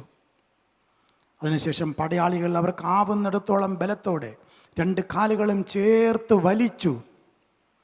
2 കാലുകളും ചേർത്ത് ക്രൂശിൻ്റെ കാലിൽ ആണി വെച്ച് ഉറപ്പിച്ചു. അതിനുശേഷം വലിയ വടങ്ങളും കയറുകളും കൊണ്ട് കെട്ടി ഈ ഭാരമേറിയ ക്രൂശും യേശുവിൻ്റെ ശരീരവുമായി അവർ തയ്യാറാക്കിയ വലിയ കുഴിയിലേക്ക് ഇട്ടു. വേദപുസ്തകത്തിൽ പറയുന്നു, തൻ്റെ ശരീരത്തിലെ അസ്ഥികളെല്ലാം ബന്ധം വിട്ടു. ദൂരെ നിന്ന് സ്ത്രീകൾ കരയുന്നുണ്ട്. ആർക്കും അടുത്തു വരാൻ സ്വാതന്ത്ര്യമില്ല. സ്ഥിരമായി കുറ്റവാളികളെ ഇതുപോലെ ക്രൂശിക്കുന്ന ക്രൂരന്മാരായ പടയാളികളാണുള്ളത്. അവർക്ക് മനുഷ്യത്വമില്ല. അവർ യേശുവിനെ ക്രൂരമായി തന്നെ ക്രൂശിച്ചു. കുറച്ച് കഴിഞ്ഞപ്പോൾ യേശു മരിച്ചോ എന്നറിയാൻ ഒരു പടയാളി വന്ന് കുന്തം കൊണ്ട് യേശുവിൻ്റെ വിലാപ്പുറത്ത് കുത്തി. രക്തവും വെള്ളവുമായി പുറത്തേക്ക് വന്നു. യേശു മരിച്ചു എന്ന് ഉറപ്പ് വരുത്തി. ഈ ക്രൂശിൽ വച്ച് യേശു പല മൊഴികളും സംസാരിച്ചതായി സഭ വിശ്വസിക്കുന്നു. അതിൽ 7 മൊഴികൾ വളരെ പ്രസിദ്ധമാണ്. 1, ഇവർ ചെയ്യുന്നത് ഇന്നതെന്നറിയാത്തതുകൊണ്ട് ഇവരോട് ക്ഷമിക്കണമേ. 2, കൂടെയുള്ള കള്ളനോട് ഇന്ന് നീ എന്നോടുകൂടെ പർദീസയിലിരിക്കും. 3, യേശുവിൻ്റെ അമ്മ മറിയോട്, സ്ത്രീയെ ഇതാണ് നിൻ്റെ മകൻ എന്ന് യോഹന്നാനെക്കുറിച്ചും, യോഹന്നാനോട്, യോഹന്നാനെ ഇതാണ് നിൻ്റെ അമ്മ എന്ന് മറിയയെക്കുറിച്ചും പറഞ്ഞു. 4, എൻ്റെ ദൈവമേ, എൻ്റെ ദൈവമേ, നീ എന്നെ കൈവിട്ടതെന്ത് എന്ന് ഉറക്കെ നിലവിളിച്ചു. 5, എനിക്ക് ദാഹിക്കുന്നു എന്ന് യേശു പറഞ്ഞു. 6, നിവൃത്തിയായി എന്ന് പറഞ്ഞു. 7, പിതാവേ, എൻ്റെ ആത്മാവിനെ തൃക്കൈയിലേൽപ്പിക്കുന്നു എന്ന് പറഞ്ഞ് തൻ്റെ ആത്മാവിനെ പിതാവിൻ്റെ കയ്യിലേൽപ്പിച്ചു. കൂട്ടൻ 3 മണിക്കൂറോളം സമയം സൂര്യൻ ഇരുണ്ടുപോയി. ദേശത്തെല്ലാം ഇരുട്ട് വ്യാപരിച്ചു. വലിയ ഭൂകമ്പമുണ്ടായി. ആലയത്തിൻ്റെ തേശീല മുകൾ തൊട്ട് അടിവരെ രണ്ടായി കീറി. കല്ലറകൾ തുറന്നു. അസാധാരണമായ പ്രകൃത്യതീതമായ കാര്യങ്ങൾ അപ്പോൾ നടന്നു. ഇത് കണ്ടിട്ട് ശതാധിപന്മാരിൽ ഒരുത്തൻ, ഇവൻ യഥാർത്ഥത്തിൽ നീതിമാനായ ദൈവപുത്രനായിരുന്നു സത്യം എന്ന് ഉറക്കെ പ്രഖ്യാപിച്ചു. തുടർന്ന് സമൂഹത്തിലെ, ആ രാജ്യത്തിലെ ഏറ്റവും വലിയ കൊലയാളികളിൽ ഒരാളായിരുന്ന, രാജ്യദ്രോഹിയായി പിടിക്കപ്പെട്ടിരുന്ന ബറബ്ബാസിന് രൂപാന്തരമുണ്ടായി എന്നാണ് പാരമ്പര്യം പറയുന്നത്. അരിമത്യയിലെ ജോസഫും നിക്കോദോമസും കൂടെ വന്ന് യേശുവിൻ്റെ ശരീരത്തെ അപേക്ഷിച്ചു വാങ്ങി ആരെയും വച്ചിട്ടില്ലാത്ത ഒരു കല്ലറയിൽ വെച്ചു. ആ കല്ലറ ഇന്നും യെരുശലേമിൽ ഉണ്ട്. ആ കല്ലറ ഇന്ന് ഒഴിഞ്ഞു കിടക്കുന്നു. ആ കല്ലറയുടെ മുൻപിൽ എഴുതി വച്ചിരിക്കുന്നു, അവൻ ഇവിടെയില്ല, അവൻ ഉയർത്തെഴുന്നേറ്റിരിക്കുന്നു. എന്തിനു വേണ്ടിയാണ് യേശു മരിച്ചത്?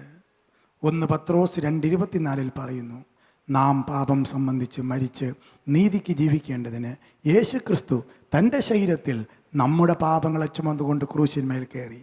അവൻ്റെ അടിപ്പിണരുകളാൽ നമുക്ക് സൗഖ്യം വന്നിരിക്കുന്നു. ഞാൻ പറഞ്ഞു, ഇതൊരു സാധാരണ മരണമല്ല, ഇതൊരു അപകട മരണമല്ല, ഇതൊരു കൊലപാതകമല്ല, ഇതൊരു ആത്മഹത്യയല്ല, ഇതൊരു രക്തസാക്ഷിത്വ മരണവുമല്ല. എന്നാൽ ലോകസ്ഥാപനത്തിന് മുൻപ് പരമാത്മാവായ പിതാവായ ദൈവം ലോകത്തിൻ്റെ വീണ്ടെടുപ്പിന് വേണ്ടി തയ്യാറാക്കിയ പരമയാഗമായിരുന്നു. മരണത്തിനപ്പുറമായൊരു ജീവിതമുണ്ട് എന്ന് ഇതിലൂടെ തെളിയിക്കപ്പെട്ടിരിക്കുന്നു. അതുകൊണ്ടാണ് പറയുന്നത്, പാപം സംബന്ധിച്ച് നമ്മൾ മരിച്ച് നീതിക്ക് ജീവിക്കേണ്ടതിന് യേശു ക്രിസ്തു നമ്മുടെ പാപങ്ങളെ ചുമന്നുകൊണ്ട് ക്രൂശിന്മേൽ കയറി. നമ്മുടെ കരങ്ങളെ ഉയർത്തി ദൈവത്തിന് സ്തോത്രം ചെയ്യാം. ഇന്നലെ ഞാൻ കൽക്കട്ടയിലായിരുന്നു. ഇന്നലെയും മിനിഞ്ഞാന്നും കൽക്കട്ടയിൽ വെച്ച് CNI ഞങ്ങൾക്ക് ആൻഡമാൻ നിക്കോബാർ ഐലൻഡിൽ CNI മഹായിടവകയുണ്ട്. അവിടെ ജോലി ചെയ്തിരുന്ന ഒരു ആളിനെ പരിചയപ്പെട്ടു. അദ്ദേഹം പറയുകയാണ്, അവിടുത്തെ ഒരു വലിയ അച്ഛനാണ് അദ്ദേഹം. എന്ന് പറഞ്ഞാൽ അവിടുത്തെ അടുത്ത ബിഷപ്പൊക്കെ ആകാൻ സാധ്യതയുള്ള ആളാണ്.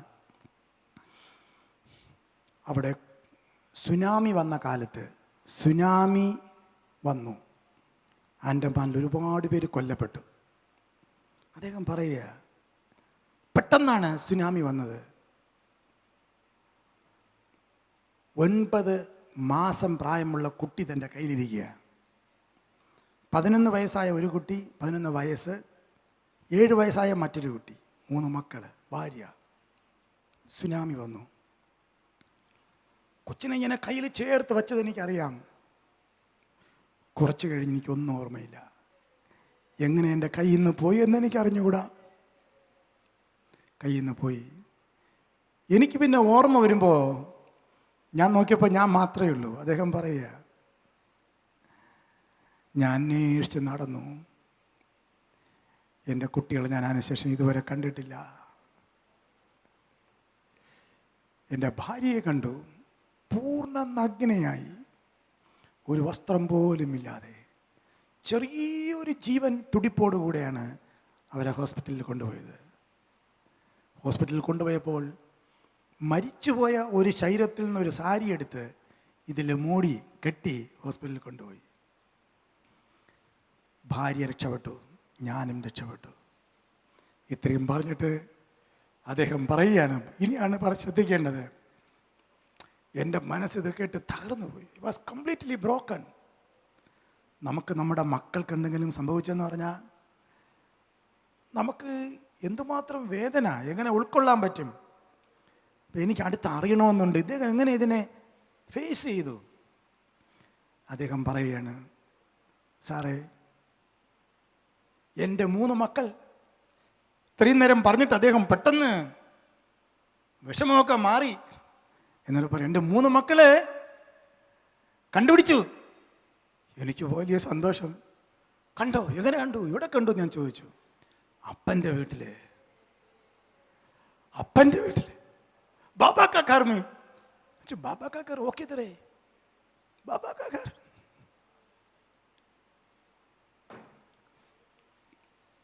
എൻ്റെ 3 മക്കളും അപ്പൻ്റെ വീട്ടിലുണ്ട്. സുനാമി ഇതുപോലെ എത്രയോ പേരെ കൊന്നു കളഞ്ഞു, എത്രയോ പേര് നിരാശയിൽ പോയി. പക്ഷെ ഇവിടെ ഇതാ ഒരു മനുഷ്യൻ ഇന്നും ശക്തനായി നിന്നുകൊണ്ട് അവിടെ ദൈവവേല ചെയ്യുന്നു. സ്തോത്രം. ഇതാണ് ക്രിസ്തീയ പ്രത്യാശ. അപ്പൻ്റെ വീട്ടിൽ നമ്മളെത്തും. പാപം സംബന്ധിച്ച് മരിച്ച് നീതിക്ക് ജീവിക്കേണ്ടതിന്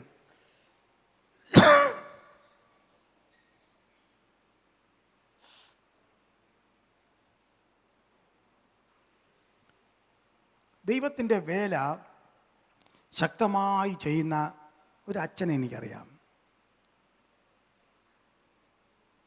കൺവെൻഷനൊക്കെ പോകുന്ന ഒരു അച്ഛനാണ്. ഞാൻ അച്ഛനെ പരിചയപ്പെട്ടു, ഇത്തിരി കേട്ടിട്ടുണ്ട്, പക്ഷേ ഒരു സ്ഥലത്ത് വെച്ച് പരിചയപ്പെട്ടു. ഞങ്ങളിങ്ങനെ ഒരുമിച്ച് കഴിക്കുക. ഇങ്ങനെ കഴിച്ചുകൊണ്ടിരിക്കുമ്പോൾ എന്നോട് ചോദിച്ചു, അച്ഛൻ എത്ര മക്കളാണ് ഉള്ളത്? ഞാൻ പറഞ്ഞു 2 മക്കളാണ്. അച്ഛൻ പറഞ്ഞു എനിക്ക് 3 മക്കളാണ്. ഓക്കെ, 2 പെൺമക്കളും 1 മോനും. ശരി. അപ്പോൾ പറഞ്ഞു മൂത്ത മോള് കാനഡയിലാണ്, നഴ്സായിട്ട് പോയതാണ്. 2ാമത്തെ മോൾ അയർലൻഡിലാണ്. ഓക്കെ. 3ാമത്തെ മോന് 30 വയസ്സായി. ഞാൻ പറഞ്ഞു ഓക്കെ. മോൻ എവിടെയാണ്? മോയ് അപ്പൻ്റെ അവിടെയാണ്. വളരെ ചിരിച്ചുകൊണ്ട് പറഞ്ഞതാ. ഞാൻ പറഞ്ഞു ദാറ്റ് മീൻസ് എന്ന് വെച്ചാൽ അർത്ഥം സ്വർഗത്തിലാണ്. ഞാൻ പിന്നെയും ചോദിച്ചു എന്താ വെച്ചാൽ അങ്ങനെ പറഞ്ഞ്. അപ്പോൾ പറഞ്ഞു എൻ്റെ മോന് 18ാമത്തെ വയസ്സിൽ ക്യാൻസർ വന്നു. അങ്ങനെ അപ്പൻ്റെ വീട്ടിൽ പോയി. ഇന്ന് 12 വർഷമായി. അപ്പോൾ ഇപ്പോൾ 30 വയസ്സായി. 30 വയസ്സായിട്ട് അപ്പൻ്റെ വീട്ടിലുണ്ട്. ഒരാൾ കാനഡയിൽ, ഒരാൾ അയർലൻഡിൽ, ഒരാൾ അപ്പൻ്റെ വീട്ടിൽ. സ്തോത്രം. ഒരു വിഷമവും മുഖത്തില്ല. പ്രത്യാശ, ഹോപ്പ്. മരണത്തിനപ്പുറമായ ഒരു പ്രത്യാശ. ഇതാണ് ക്രിസ്തു ക്രൂശിൽ നമുക്ക് തന്നത്. ഈ ക്രൂശ് കാണുമ്പോൾ നമ്മൾ അറിയുന്നത് അതാണ്, ഇവിടം വരെയുള്ളൂ മരണം. ഇത് മരണത്തിൻ്റെ അവസാനം, ജീവൻ്റെ ആരംഭം. It's A beginning of life. Cross tells you that there is A life after this point. A new life begins from here. A new life begins from here. That is the cross. അതാണ് Bible പറയുന്നത്. ക്രൂശിലൂടെ രക്ഷ, ക്രൂശിലൂടെ രക്ഷ എന്ന് പറയുന്നത് അതാണ്. ക്രൂശിൻ്റെ വചനം നശിച്ചു പോകുന്നവർക്ക് ഭോഷത്വമാണ്, രക്ഷിക്കപ്പെടുന്ന നമുക്ക് ദൈവശക്തിയാണ്. ജ്ഞാനികളുടെ ജ്ഞാനം ഞാൻ നശിപ്പിക്കും, ബുദ്ധിമാന്മാരുടെ ബുദ്ധി ദുർബലമാക്കുകയും ചെയ്യും. ജ്ഞാനി എവിടെ? ശാസ്ത്രി എവിടെ? ലോകത്തിലെ താർക്കികൻ എവിടെ? ലോകത്തിൻ്റെ ജ്ഞാനം ദൈവം ഭോഷത്വമാക്കി. ദൈവത്തിൻ്റെ ജ്ഞാനത്താൽ ജ്ഞാനത്താൽ ദൈവത്തെ അറിയായകൊണ്ട് വിശ്വസിക്കുന്നവരെ പ്രസംഗത്തിൻ്റെ ഭോഷത്താൽ രക്ഷിക്കാൻ ദൈവത്തിന് പ്രസാദം തോന്നി. യഹൂദന്മാർ അടയാളം ചോദിക്കുന്നു, യവനന്മാർ ജ്ഞാനം അന്വേഷിക്കുന്നു. ഞങ്ങളോ ക്രൂശിക്കപ്പെട്ട ക്രിസ്തുവിനെ പ്രസംഗിച്ചു. യഹൂദന്മാർക്ക് ഇടർച്ചയും ജാതികൾക്ക് പോഷത്വവുമെങ്കിലും യഹൂദന്മാരാകട്ടെ യവനന്മാരാകട്ടെ വിളിക്കപ്പെട്ട ഏവർക്കും ദൈവശക്തിയും ദൈവജ്ഞാനവുമായ യേശു ക്രിസ്തുവിനെ തന്നെ. ഇന്ന് പ്രഭാതത്തിൽ ഞാൻ അവസാനിപ്പിക്കട്ടെ, പ്രാർത്ഥിക്കാനായിട്ട് പോവുകയാണ്. We are going to pray. ഈ നോയമ്പ് കാലം ദൈവം നിങ്ങൾക്ക് അനുഗ്രഹിച്ചു തരട്ടെ. ഈ മാസം അവസാന ആഴ്ച നമുക്ക് വിശുദ്ധവാരമായി കൂടുമ്പോൾ, ക്രൂശിനെ ധ്യാനിക്കുമ്പോൾ, ക്രൂശ് ഒരു പുതിയ ജീവിതത്തിൻ്റെ ആരംഭമാണ്. ഹല്ലേലൂയ. ക്രൂശിൻ്റെ അനുഭവങ്ങൾ അവസാനമല്ല, ക്രൂശിൻ്റെ അനുഭവങ്ങൾ ഒരു പുതിയ ജീവിതത്തിൻ്റെ ആരംഭമാണ്. The experiences of cross are not the end of the life, but the beginning of a new life. Beginning of a new life. ഒരു പുതിയ ജീവിതത്തിൻ്റെ ആരംഭമാണ്. ഹല്ലേലൂയ. പ്രാർത്ഥിക്കാം, കണ്ണുകളടയ്ക്കാം. ക്രൂശിന്മേൽ ക്രൂശിന്മേൽ കാണുന്ന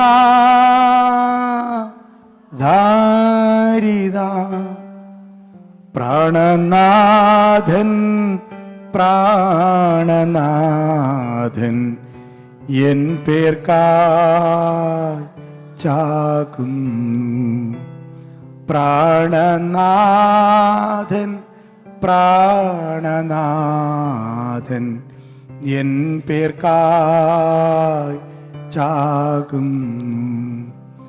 ആത്മാവേ പാപത്തിൻ കാഴ്ച നീ കാണുക, ദൈവത്തിൻ പുത്ര നീ ശാപത്തിൽ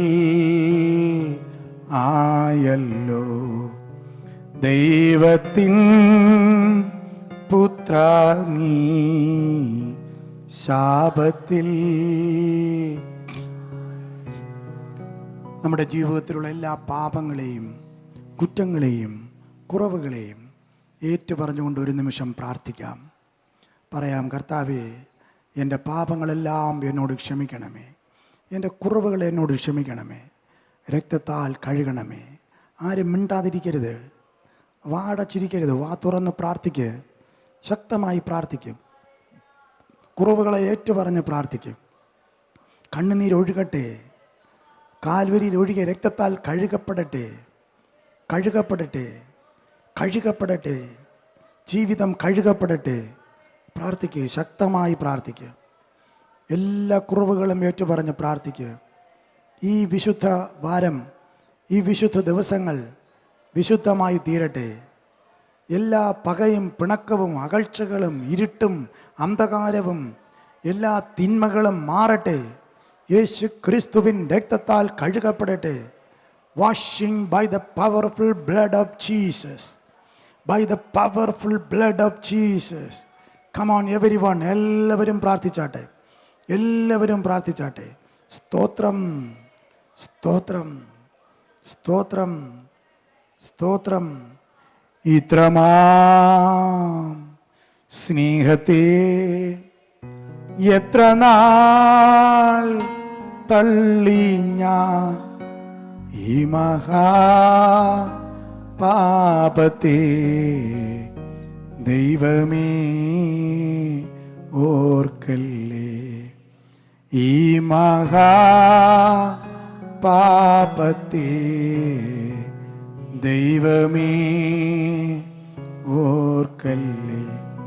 കഷ്ടങ്ങൾ വന്നാലും നഷ്ടങ്ങൾ വന്നാലും ക്രൂശിന്മേൽ കാണുന്ന സ്നേഹത്തെ ഓർക്കും ഞാൻ. ക്രൂശിന്മേൽ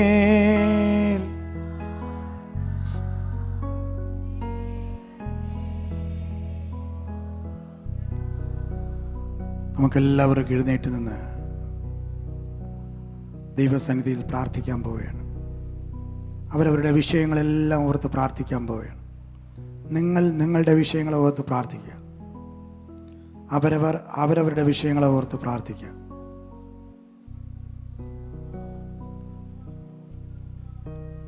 കർത്താവേ, എന്നെ സൗഖ്യമാക്കണമേ.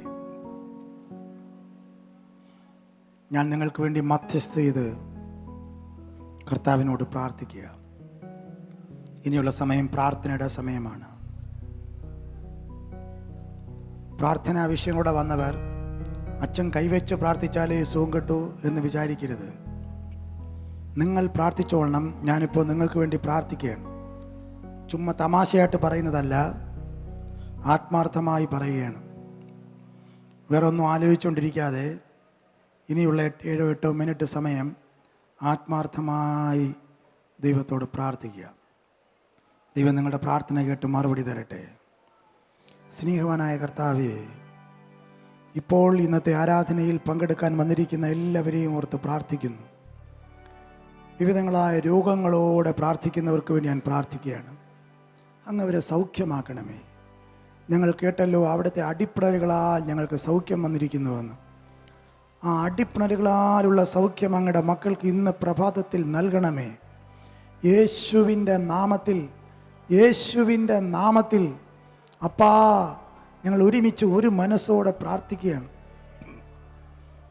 എല്ലാ ബ്ലഡ് പ്രഷറും നോർമലാകട്ടെ, രക്തസമ്മർദ്ദങ്ങൾ നോർമലാകട്ടെ. പലരും BP ആൽ ഭാരപ്പെടുകയാണ്, സൗഖ്യം പ്രാപിക്കട്ടെ യേശുവിൻ്റെ നാമത്തിൽ. പലതരത്തിലുള്ള കാരണങ്ങൾ, ഹൈപ്പർ ടെൻഷൻ, സൗഖ്യമുണ്ടാകട്ടെ.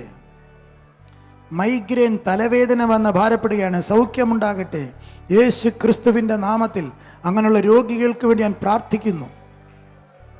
കിഡ്നി രോഗത്താൽ പ്രാർത്ഥിക്കുന്നവരുണ്ട്, അവരുടെ കിഡ്നിയെ തൊടണമേ യേശുവിൻ്റെ നാമത്തിൽ. എല്ലാം നോർമലാകട്ടെ, ക്രിയാറ്റിൻ നോർമലാകട്ടെ, സൗഖ്യം പ്രാപിക്കട്ടെ യേശുവിൻ്റെ നാമത്തിൽ. ഒരു അത്ഭുതം നടക്കട്ടെ യേശുപ്പാ. ഞങ്ങളുടെ മക്കൾക്ക് വേണ്ടി പ്രവർത്തിക്കണമേ. ഹാർട്ട് സംബന്ധമായി, ഹൃദയ സംബന്ധമായ രോഗങ്ങൾ സൗഖ്യമാക്കണമേ. വാൾവിൻ്റെ തകരാറുകളെ സൗഖ്യമാക്കണമേ. ഹൃദയം സാധാരണ രീതിയിൽ പ്രവർത്തിക്കേണ്ടതിന് ഒരു അത്ഭുതം നടക്കണമേ. ഒരു അത്ഭുതം കർത്താവ് ചെയ്യുന്നതിനാൽ സ്തോത്രം. അത്ഭുതം നടക്കുകയാണിവിടെ, നടക്കുകയാണിവിടെ. ഇന്ന് പ്രഭാതത്തിൽ നടക്കുകയാണിവിടെ യേശുവിൻ്റെ നാമത്തിൽ. ലിവർ സംബന്ധമായ രോഗങ്ങൾ സൗഖ്യപ്പെടട്ടെ. യൂട്രസ് സംബന്ധമായ രോഗങ്ങൾ സൗഖ്യമാക്കണമപ്പ. ആർത്രൈറ്റിസ് സൗഖ്യമാക്കണമപ്പ. ശരീരത്തിൻ്റെ വേദനകൾ, വാത സംബന്ധമായ രോഗങ്ങൾ, നീര് വന്ന് ഭാരപ്പെടുന്ന രോഗങ്ങൾ, അയ്യോ പല മരുന്നുകളും ചെയ്തു, കഷായം കുടിച്ചു, അലോപ്പതി ചെയ്തു. ഇന്ന് പ്രഭാതത്തിൽ അങ്ങനെയുള്ള ശരീരങ്ങളിൽ പുനരുത്ഥാനത്തിൻ്റെ ശക്തി ഇറങ്ങി വന്ന് ഒരു അത്ഭുതം നടക്കാൻ യേശുവിൻ്റെ നാമത്തിൽ അവർക്ക് വേണ്ടി പ്രാർത്ഥിക്കുന്നു. സ്പോണ്ടലൈറ്റിസ് സൗഖ്യപ്പെടട്ടെ. സൈനസ് ഇൻഫെക്ഷൻ സൗഖ്യപ്പെടട്ടെ ഇപ്പോൾ തന്നെ. അലർജികൾ സൗഖ്യപ്പെടട്ടെ. ക്യാൻസർ സുഖപ്പെടട്ടെ. ഡയബറ്റീസ് നോർമലാകട്ടെ യേശുവിൻ്റെ നാമത്തിൽ.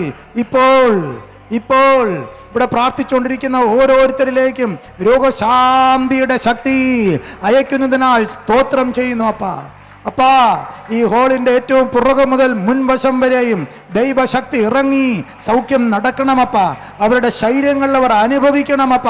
ഞങ്ങൾ ഇത്രയും നേരം കേട്ടുകൊണ്ടിരുന്ന വചനം ഞങ്ങൾക്ക് സൗഖ്യമായി തീരണമപ്പ. In the name of Jesus, യേശുവിൻ്റെ നാമത്തിൽ. കുറച്ച് നാളുകളായി ഉറക്കമില്ലാതിരിക്കുന്ന അവസ്ഥകൾ, സ്ലീപ്ലെസ്നെസ്, ഉറക്കം വരുന്നില്ല. നല്ല ഉറക്കം അവർക്ക് കൊടുക്കണമേ. ഞാൻ സമാധാനത്തോടെ കിടന്നുറങ്ങുമെന്ന വചനം പോലെ അവർക്ക് നല്ല ഉറക്കത്തെ കൊടുക്കണമേ. ഉറക്ക ഗുളിക ഇല്ലാതെ തന്നെ ഉറങ്ങാനുള്ള സൗഖ്യം നൽകണമെന്ന് പ്രാർത്ഥിക്കുന്നു. വിവാഹം കഴിഞ്ഞ് അനേക വർഷങ്ങളായി മക്കളില്ലാതെ പ്രാർത്ഥിക്കുന്നവരുണ്ട്. അവർക്കൊരു പൈതലിനെ കൊടുത്ത് സഹായിക്കണമേ. ഇപ്പോൾ തന്നെ, ഇപ്പോൾ തന്നെ അങ്ങനെയുള്ളവരിൽ ദൈവശക്തി ഇറങ്ങട്ടെ, ഇറങ്ങട്ടെ യേശുവിൻ്റെ നാമത്തിൽ. യേശുവിൻ്റെ നാമത്തിൽ അടിയനെ അപേക്ഷിക്കുന്നു അപ്പാ. കുറച്ച് നാളുകളായി പൈശാചിക ശക്തികൾക്ക് അടിമപ്പെട്ടിരിക്കുന്നവരുണ്ട്. ക്ഷുദ്രപ്രയോഗങ്ങൾ പെട്ടെന്ന് പെട്ടെന്ന് നഷ്ടങ്ങൾ വരുന്നു, നഷ്ടങ്ങൾ വരുന്നു. പെട്ടെന്ന് കുടുംബത്തിൽ അംഗങ്ങൾ തമ്മിൽ അടിപിടി ഉണ്ടാക്കുന്നു. ശത്രുത, മുഖത്തോട് മുഖം നോക്കിയാൽ ശത്രുത. രാത്രിയിൽ ഉറക്കം വരാതെ സ്വപ്നം കണ്ട് നിലവിളിക്കുന്നു. ഇങ്ങനെ പൈശാചികമായ അശുദ്ധ ആവിയുടെ, അശുദ്ധ ആത്മാവിൻ്റെ, ദുഷ്ട ആത്മാവിൻ്റെ, രോഗ ആത്മാവിൻ്റെ സകല പ്രതികൂലങ്ങളെയും യേശു ക്രിസ്തുവിൻ്റെ നാമത്തിൽ മാറിപ്പോകാൻ അടിയൻ പ്രാർത്ഥിക്കുന്നു. മാറിപ്പോകട്ടെ, മാറിപ്പോകട്ടെ. യേശുവിൻ്റെ രക്തം അവരുടെ മേൽ പുരട്ടി പ്രാർത്ഥിക്കുന്നു ഇപ്പോൾ തന്നെ, ഈ നിമിഷം തന്നെ. സ്തോത്രം, സ്തോത്രം, സ്തോത്രം. ദൈവം പ്രവർത്തിക്കുന്നതിനാൽ സ്തോത്രം ചെയ്യും. അനേകർ മക്കൾക്ക് വേണ്ടി പ്രാർത്ഥിക്കുന്നവരുണ്ടപ്പാ. മക്കൾക്ക് വേണ്ടി പ്രാർത്ഥിക്കുന്നവരുണ്ട്. മക്കളുടെ വിദ്യാഭ്യാസം അനുഗ്രഹിക്കപ്പെടണമേ. ഒരു ജോലിയില്ലാതെ പ്രാർത്ഥിക്കുന്നവരുണ്ട്. അവർക്കൊരു ജോലി കൊടുത്ത് സഹായിക്കണമേ. മക്കൾ അനുസരണയില്ല എന്ന് പ്രാർത്ഥിക്കുന്നവരുണ്ട്. മക്കൾ അനുസരണത്തിൽ വരണമേ. മക്കളുടെ വിവാഹങ്ങൾക്ക് വേണ്ടി പ്രാർത്ഥിക്കുന്നവരുണ്ട്. അത് നടക്കട്ടെ യേശുവിൻ്റെ നാമത്തിൽ.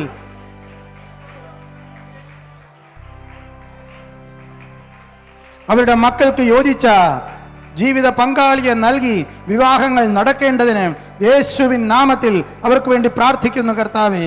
സ്തോത്രം, സ്തോത്രം. ജോലി സംബന്ധമായി പ്രാർത്ഥിക്കുന്നവർക്ക് വേണ്ടി പ്രാർത്ഥിക്കുന്നു. ഒരു ട്രാൻസ്ഫറിന് വേണ്ടി പ്രാർത്ഥിക്കുന്നവരുണ്ട് അപ്പച്ച. യേശുപ്പാ, ജീവിതത്തിൽ അനാവശ്യമായ എന്തോ ഒരു ഭാരം അനുഭവിക്കുന്നവരുണ്ട്. ആ ഭാരങ്ങൾ മാറിപ്പോകാൻ പ്രാർത്ഥിക്കുന്നു. കോടതി വ്യവഹാരങ്ങൾ, കേസുകൾ, പെട്ടെന്ന് വരുന്ന കോടതി കേസുകൾ, വ്യവഹാരങ്ങൾ, അതിലൂടെ കടന്നു പോകുന്നവർ പ്രാർത്ഥിക്കുന്നവരുണ്ട്.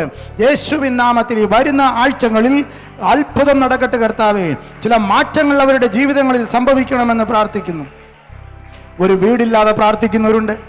ഒരു വീടിന് വേണ്ടി ലോൺ അപേക്ഷിച്ചിരിക്കുന്നവരുണ്ട്. ദൈവം അവർക്ക് നൽകണമേ. മറ്റ് പ്രശ്നങ്ങളെ മാറ്റണമേ. കുടുംബത്തിൻ്റെ ശത്രുതകളെ മാറ്റണമേ. ഭാര്യയും ഭർത്താവും തമ്മിലുള്ള അകൽച്ചകളെ മാറ്റണമേ. മക്കളും അപ്പനും അമ്മയും തമ്മിലുള്ള അകൽച്ചകളെ മാറ്റണമേ. സഹോദരങ്ങൾ തമ്മിലുള്ള അകൽച്ചകളെ മാറ്റണമേ. യേശുവിൻ്റെ നാമത്തിൽ. ഞങ്ങൾ ഇന്ന് കേട്ടല്ലോ, ഹേരോദാവും പീലാത്തോസും തമ്മിലുള്ള അകൽച്ച മാറിയെങ്കിൽ ഇന്നും അത്ഭുതം ചെയ്യുന്ന കർത്താവേ, കുടുംബങ്ങളിലുള്ള അകൽച്ചകളെ അവിടെ നിന്ന് മാറ്റണമെന്ന് പ്രാർത്ഥിക്കുന്നു. സ്തോത്രം. കുടുംബത്തിലെ തെറ്റിദ്ധാരണകൾ മാറാൻ പ്രാർത്ഥിക്കുന്നു. തെറ്റിദ്ധാരണകൾ, സംശയങ്ങൾ മാറാൻ പ്രാർത്ഥിക്കുന്നു. യേശുവിൻ്റെ നാമത്തിൽ സംശയത്തിൻ്റെ ആത്മാവെ മാറിപ്പോ ഞാൻ കൽപ്പിക്കുന്നു. ആ കുടുംബങ്ങളിൽ നിന്ന് മാറിപ്പോ. ആ കുടുംബങ്ങളിൽ ദൈവപ്രകാശം വരട്ടെ. ദൈവത്തിൻ്റെ പ്രകാശം വരട്ടപ്പാ. സാമ്പത്തികമായ ക്ലേശം അനുഭവിക്കുന്നവരുണ്ട്. സാമ്പത്തികമായ പ്രതിസന്ധികളിലൂടെ കടന്നു പോകുന്നവർ, കടഭാരങ്ങളിൽ മുങ്ങിയിരിക്കുന്നവർ, വിടുതൽ നൽകണമേ എന്ന് താഴ്മയോടെ പ്രാർത്ഥിക്കുന്നു. പരീക്ഷ എഴുതുന്ന കുട്ടികൾക്ക് വേണ്ടി പ്രാർത്ഥിക്കുന്നു. പരീക്ഷ നടന്നുകൊണ്ടിരിക്കുന്ന കുട്ടികളുണ്ട്. വരുന്ന ആഴ്ചകളിൽ പരീക്ഷ അടക്കാൻ പോകുന്നവരുണ്ട്. അവർക്ക് വേണ്ടി എല്ലാം പ്രാർത്ഥിക്കുന്നു. അവരുടെ പരീക്ഷകളെ അനുഗ്രഹിച്ചു കൊടുക്കണമേ. നല്ലവണ്ണം പരീക്ഷ എഴുതാൻ സഹായിക്കണമേ. ഉന്നത വിജയം കൊടുക്കണമേ. എഴുതിക്കൊണ്ടിരിക്കുന്നവരെ ആശീർവദിക്കണമേ. അവരുടെ കൈ അങ്ങ് പിടിച്ചെഴുതണമേ. പഠിച്ചതെല്ലാം ഓർമ്മപ്പെടുത്തി കൊടുക്കണമേ. യേശുവിൻ്റെ നാമത്തിൽ പരീക്ഷയെക്കുറിച്ചുള്ള ടെൻഷനെല്ലാം മാറ്റണമേ. യേശുവിൻ നാമത്തിൽ ഇപ്പോൾ അടിയൻ പ്രാർത്ഥിക്കുകയാണ്. സർവജ്ഞാനത്തിൻ്റെ ഉറവിടമായ ദൈവമേ, കുഞ്ഞുങ്ങളെ ആശീർവദിക്കണമെന്ന് അപേക്ഷിക്കുന്നു. സ്തോത്രം, സ്തോത്രം, സ്തോത്രം, സ്തോത്രം. അയൽക്കാരിൽ നിന്ന് പ്രശ്നങ്ങൾ അനുഭവിക്കുന്നവരുണ്ട്. അയൽക്കാരിൽ നിന്ന് പ്രതിസന്ധികളെ മാറ്റിക്കൊടുക്കണം അപ്പച്ച. ദൈവമേ, പ്രത്യേകിച്ച് അടിയൻ ഇന്ന് പ്രഭാതത്തിൽ ദൈവവേലക്കാർക്കായി പ്രാർത്ഥിക്കുന്നു. ദൈവവേലക്കാരായിട്ട് ഇവിടെ ഇരിക്കുന്ന പലരുമുണ്ട് കർത്താവേ. അവരുടെ ദൈവവേലകളെ അനുഗ്രഹിക്കണമേ. കൃപാവരങ്ങളാൽ നിറയ്ക്കണമേ. പരിശുദ്ധാത്മാവിൻ്റെ ശക്തി കൊണ്ടവരെ നിറയ്ക്കണമേ. ഇപ്പോൾ അടിയൻ പ്രാർത്ഥിക്കുകയാണ്. നരിയാണിയോളമല്ല, മുട്ടോളമല്ല, അരയോളമല്ല, നീന്തിയിട്ടല്ലാതെ കടക്കാൻ പറ്റാത്ത അവസ്ഥയിൽ അവരെ പരിശുദ്ധാത്മാവിൽ നിറയ്ക്കണമെന്ന് പ്രാർത്ഥിക്കുന്നു. പരിശുദ്ധാത്മാവിൽ നിറയ്ക്കണമെന്ന് പ്രാർത്ഥിക്കുന്നു. നിറയ്ക്കണമപ്പ. കൃപാവരങ്ങളാൽ നിറയ്ക്കണമേ. 9 കൃപാവരങ്ങളാലും നിറയ്ക്കണമേ. ഇപ്പോൾ തന്നെ അപ്പോസ്തലന്മാരെ ഉപയോഗിച്ചതുപോലെ ഉപയോഗിക്കപ്പെടാൻ കർത്താവേ ദൈവവേല ചെയ്യുന്നവരെ ശക്തീകരിക്കണമേ. പാസ്റ്റർമാരോ മിഷണറിമാരോ ഇവാഞ്ചലിസ്റ്റുമാരോ ആരെങ്കിലും ഈ കൂട്ടായ്മയിൽ പങ്കെടുക്കുന്നുണ്ടെങ്കിൽ ദൈവശക്തി അവരുടെ മേൽ ഇപ്പോൾ തന്നെ വ്യാപരിപ്പിക്കണമെന്ന് പ്രാർത്ഥിക്കുന്നു. ഒരു പുതിയ ശക്തി ഈ പ്രഭാതത്തിൽ ഇറങ്ങി വരട്ടപ്പാ. അവർ പ്രാർത്ഥിക്കുമ്പോൾ അത്ഭുതം നടക്കട്ടെ. അവർ പ്രാർത്ഥിക്കുമ്പോൾ പ്രകൃത്യാതീത അത്ഭുതം നടക്കട്ടെ. വലിയ ദൈവശക്തി വേണം എന്ന് ആഗ്രഹിച്ച് പ്രാർത്ഥിക്കുന്നവരുണ്ടല്ലോ. വലിയ ദൈവശക്തി വേണം എന്ന് ആഗ്രഹിച്ച് പ്രാർത്ഥിക്കുന്നവരുണ്ട്. അവർക്ക് ദൈവശക്തി കൊടുക്കണമപ്പാ. ദൈവത്തിൻ്റെ ശക്തി പകരണമപ്പാ. പെന്തക്കോസ്തിൻ്റെ അനുഭവം കൊടുക്കണമപ്പാ. പത്രോസിൽ പകർന്ന അതേ ആത്മാവ്, അപ്പോസ്തലന്മാരുടെ മേൽ പകർന്ന ആത്മാവ്, പൗലോസിന്റെ മേൽ പകർന്ന ആത്മാവ് അവരുടെ മേൽ ഇപ്പോൾ തന്നെ പകരണമെന്ന് യേശുവിൻ നാമത്തിൽ അടിയൻ അപേക്ഷിക്കുന്നു. അവർ പോകുന്ന സ്ഥലങ്ങളിൽ അത്ഭുതങ്ങൾ നടക്കട്ടെ. അവർ പോകുന്ന ഭവനങ്ങളിൽ ദൈവശക്തി ഇറങ്ങി വരട്ടെ. അവർ പോകുന്ന ഗ്രാമങ്ങളിൽ ദൈവത്തിന്റെ പ്രകാശം വരട്ടെ. സ്തോത്രം, സ്തോത്രം, സ്തോത്രം. ഇറങ്ങി വരട്ടെ പച്ച. പരിശുദ്ധാത്മാവിന്റെ ശക്തി കൊണ്ട് നിറയ്ക്കണമപ്പ. എല്ലാ ദൈവവേലക്കാർക്ക് വേണ്ടിയും പ്രാർത്ഥിക്കുന്നു. കൃപാവരങ്ങളാൽ നിറയപ്പെടാൻ പ്രാർത്ഥിക്കുന്നു. ഇന്ന് വന്നവരാരും വന്നതുപോലെ മടങ്ങിപ്പോകരുതപ്പാ. അങ്ങയുടെ ശക്തി അനുഭവിച്ചു കൊണ്ട് പോകണം അപ്പാ. ഈ ആശ്രമത്തിൽ ഇത്രയും സമയം അവർ ഇരുന്നത് ദൈവവചനം കേട്ടുകൊണ്ടാണല്ലോ അപ്പാ. അങ്ങ് അനുഭവിച്ച പങ്കപ്പാടുകളെക്കുറിച്ച്, ക്രൂശീകരണ അനുഭവങ്ങളെക്കുറിച്ച് അങ്ങയുടെ ആത്മാവ് തന്നതുപോലെ അടിയൻ പറഞ്ഞു കർത്താവേ. ഇനി പ്രവർത്തിക്കേണ്ടത് അവിടെ നിന്നാണ്. ഈ വചനങ്ങൾ നിമിത്തം അങ്ങയുടെ മക്കൾ ശുദ്ധിയുള്ളവരായി തീരട്ടെ. ഈ വചനങ്ങൾ നിമിത്തം അവർ ആശ്വാസം അനുഭവിക്കട്ടെ. ഈ വചനങ്ങൾ നിമിത്തം മടങ്ങി പോകുമ്പോൾ വലിയ ദൈവകൃപ വ്യാപരിക്കട്ടെ. ഒരു ശക്തിയോടെ പറങ്ങി പോകട്ടെ. പോകട്ടെ, പുനരുത്ഥാനത്തിന്റെ ശക്തിയോടെ പോകട്ടെ. ആമേൻ. ആ ശക്തി പലരുടെ മേലും ഇറങ്ങുന്ന നാൾ സ്തോത്രം, ഇറങ്ങുന്ന നാൾ സ്തോത്രം, ഇറങ്ങുന്ന നാൾ സ്തോത്രം. കുഞ്ഞുങ്ങളുടെ മേൽ വ്യാപരിക്കട്ടെ, മുതിർന്നവരുടെ മേൽ വ്യാപരിക്കട്ടെ, യുവാക്കന്മാരുടെ മേൽ വ്യാപരിക്കണമേ. യുവാക്കന്മാർ, യുവതികൾ, കൊച്ചു കുഞ്ഞുങ്ങളുടെ മേൽ ദൈവശക്തി പ്രഭാതത്തിൽ വ്യാപരിപ്പിക്കണമെന്ന് അപേക്ഷിക്കുന്നു. സ്തോത്രം. ഹല്ലേലൂയ. നമ്മുടെ കരങ്ങളെ അടിച്ച് ദൈവത്തിന് സ്തോത്രം ചെയ്യാം. എല്ലാ കരങ്ങളെയും അടിച്ച്, എല്ലാ കരങ്ങളെയും അടിച്ച്. അപ്പച്ചാ, ഈ പ്രഭാതത്തിൽ അപ്പ വന്നതുപോലെ ആരെയും പറഞ്ഞയക്കരുതേ കർത്താവേ. നന്ദിയോടെ സ്തോത്രം. ഈ വിശുദ്ധ വാരം അനുഗ്രഹിച്ചു തരണമപ്പ. 2024 നൊയമ്പ് കാലങ്ങൾ അനുഗ്രഹിച്ചു തരണമപ്പ. 2024 വിശുദ്ധ വാരം അനുഗ്രഹിച്ചു തരണമപ്പ. 2024 ഈസ്റ്റർ അനുഗ്രഹിച്ചു തരണമപ്പ. ആമേൻ. ഈ 2024 ഉയർപ്പ് ഞായറാഴ്ച അനുഗ്രഹത്തിന്റെ ഞായറാഴ്ചയാക്കി മാറ്റണമപ്പ. കൃപ കൃപ കൃപ കൃപ എല്ലാവരും അനുഭവിക്കട്ടപ്പ. സ്തോത്രം സ്തോത്രം സ്തോത്രം സ്തോത്രം. ഹല്ലേലൂയ. Thank you Jesus. പ്രാർത്ഥന കേട്ടതിനാൽ സ്തോത്രം ചെയ്യുന്നു കർത്താവേ. നമ്മുടെ എല്ലാവരുടെയും കരങ്ങളെ അടിച്ചിട്ട് ഹാ ഹല്ലേലൂയ, ജയം ഹല്ലേലൂയ, യേശു കർത്താവ് ജീവിക്കുന്നുള്ള പാട്ട് എല്ലാവർക്കും കരങ്ങളടിച്ച് ശക്തിയോടെ സന്തോഷത്തോടെ പാടി ദൈവത്തെ ഒന്ന് സ്തുതിക്കാം. അതിനുശേഷം ഞാൻ ആശീർവാദം പറയുന്നതായിരിക്കും. സന്തോഷത്തോടെ ഇന്ന് കർത്താവ് നമ്മളെ പ്രത്യേകമായിട്ട് അനുഗ്രഹിച്ചിരിക്കുകയാണ്. പ്രത്യേകമായിട്ട് ശ്രദ്ധിക്കുക. അടുത്ത മാസം മുതൽ നമ്മൾ കൃത്യം 10 മണിക്ക് ആരാൻ തുടങ്ങി 12-12:15 അവസാനിപ്പിക്കണമെന്നാണ് വിചാരിക്കുന്നത്. 11 മണിക്ക് തന്നെ പ്രസംഗം ആരംഭിക്കുന്നതാണ്. ഇനിയുള്ള മാസങ്ങൾ അങ്ങനെയാണ് ക്രമീകരിക്കുന്നത്. അങ്ങനെ തന്നെ എല്ലാവരും എത്തിച്ചേരണമേ എന്ന് അപേക്ഷിക്കുന്നു. സ്തോത്രം. എല്ലാ കരങ്ങളെ അടിച്ച് സന്തോഷത്തോടെ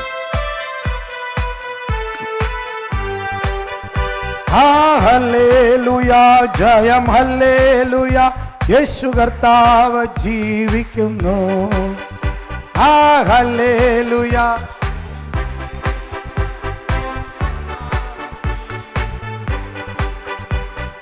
കൊല്ലുന്ന മരണത്തിൻ ഘോരതര വിഷപ്പല്ലു തകർന്നതാകയാ.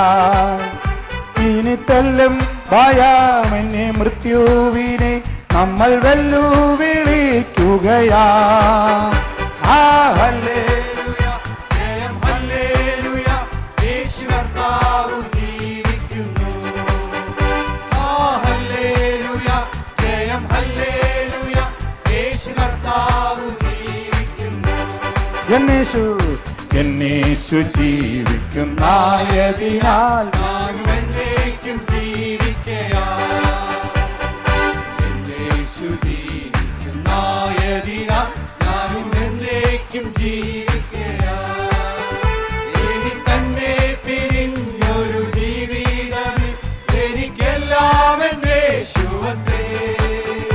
ഹല്ലേലൂയ, ജയം ഹല്ലേലൂയ, യേശു കർത്താവ് ജീവിക്കുന്നു.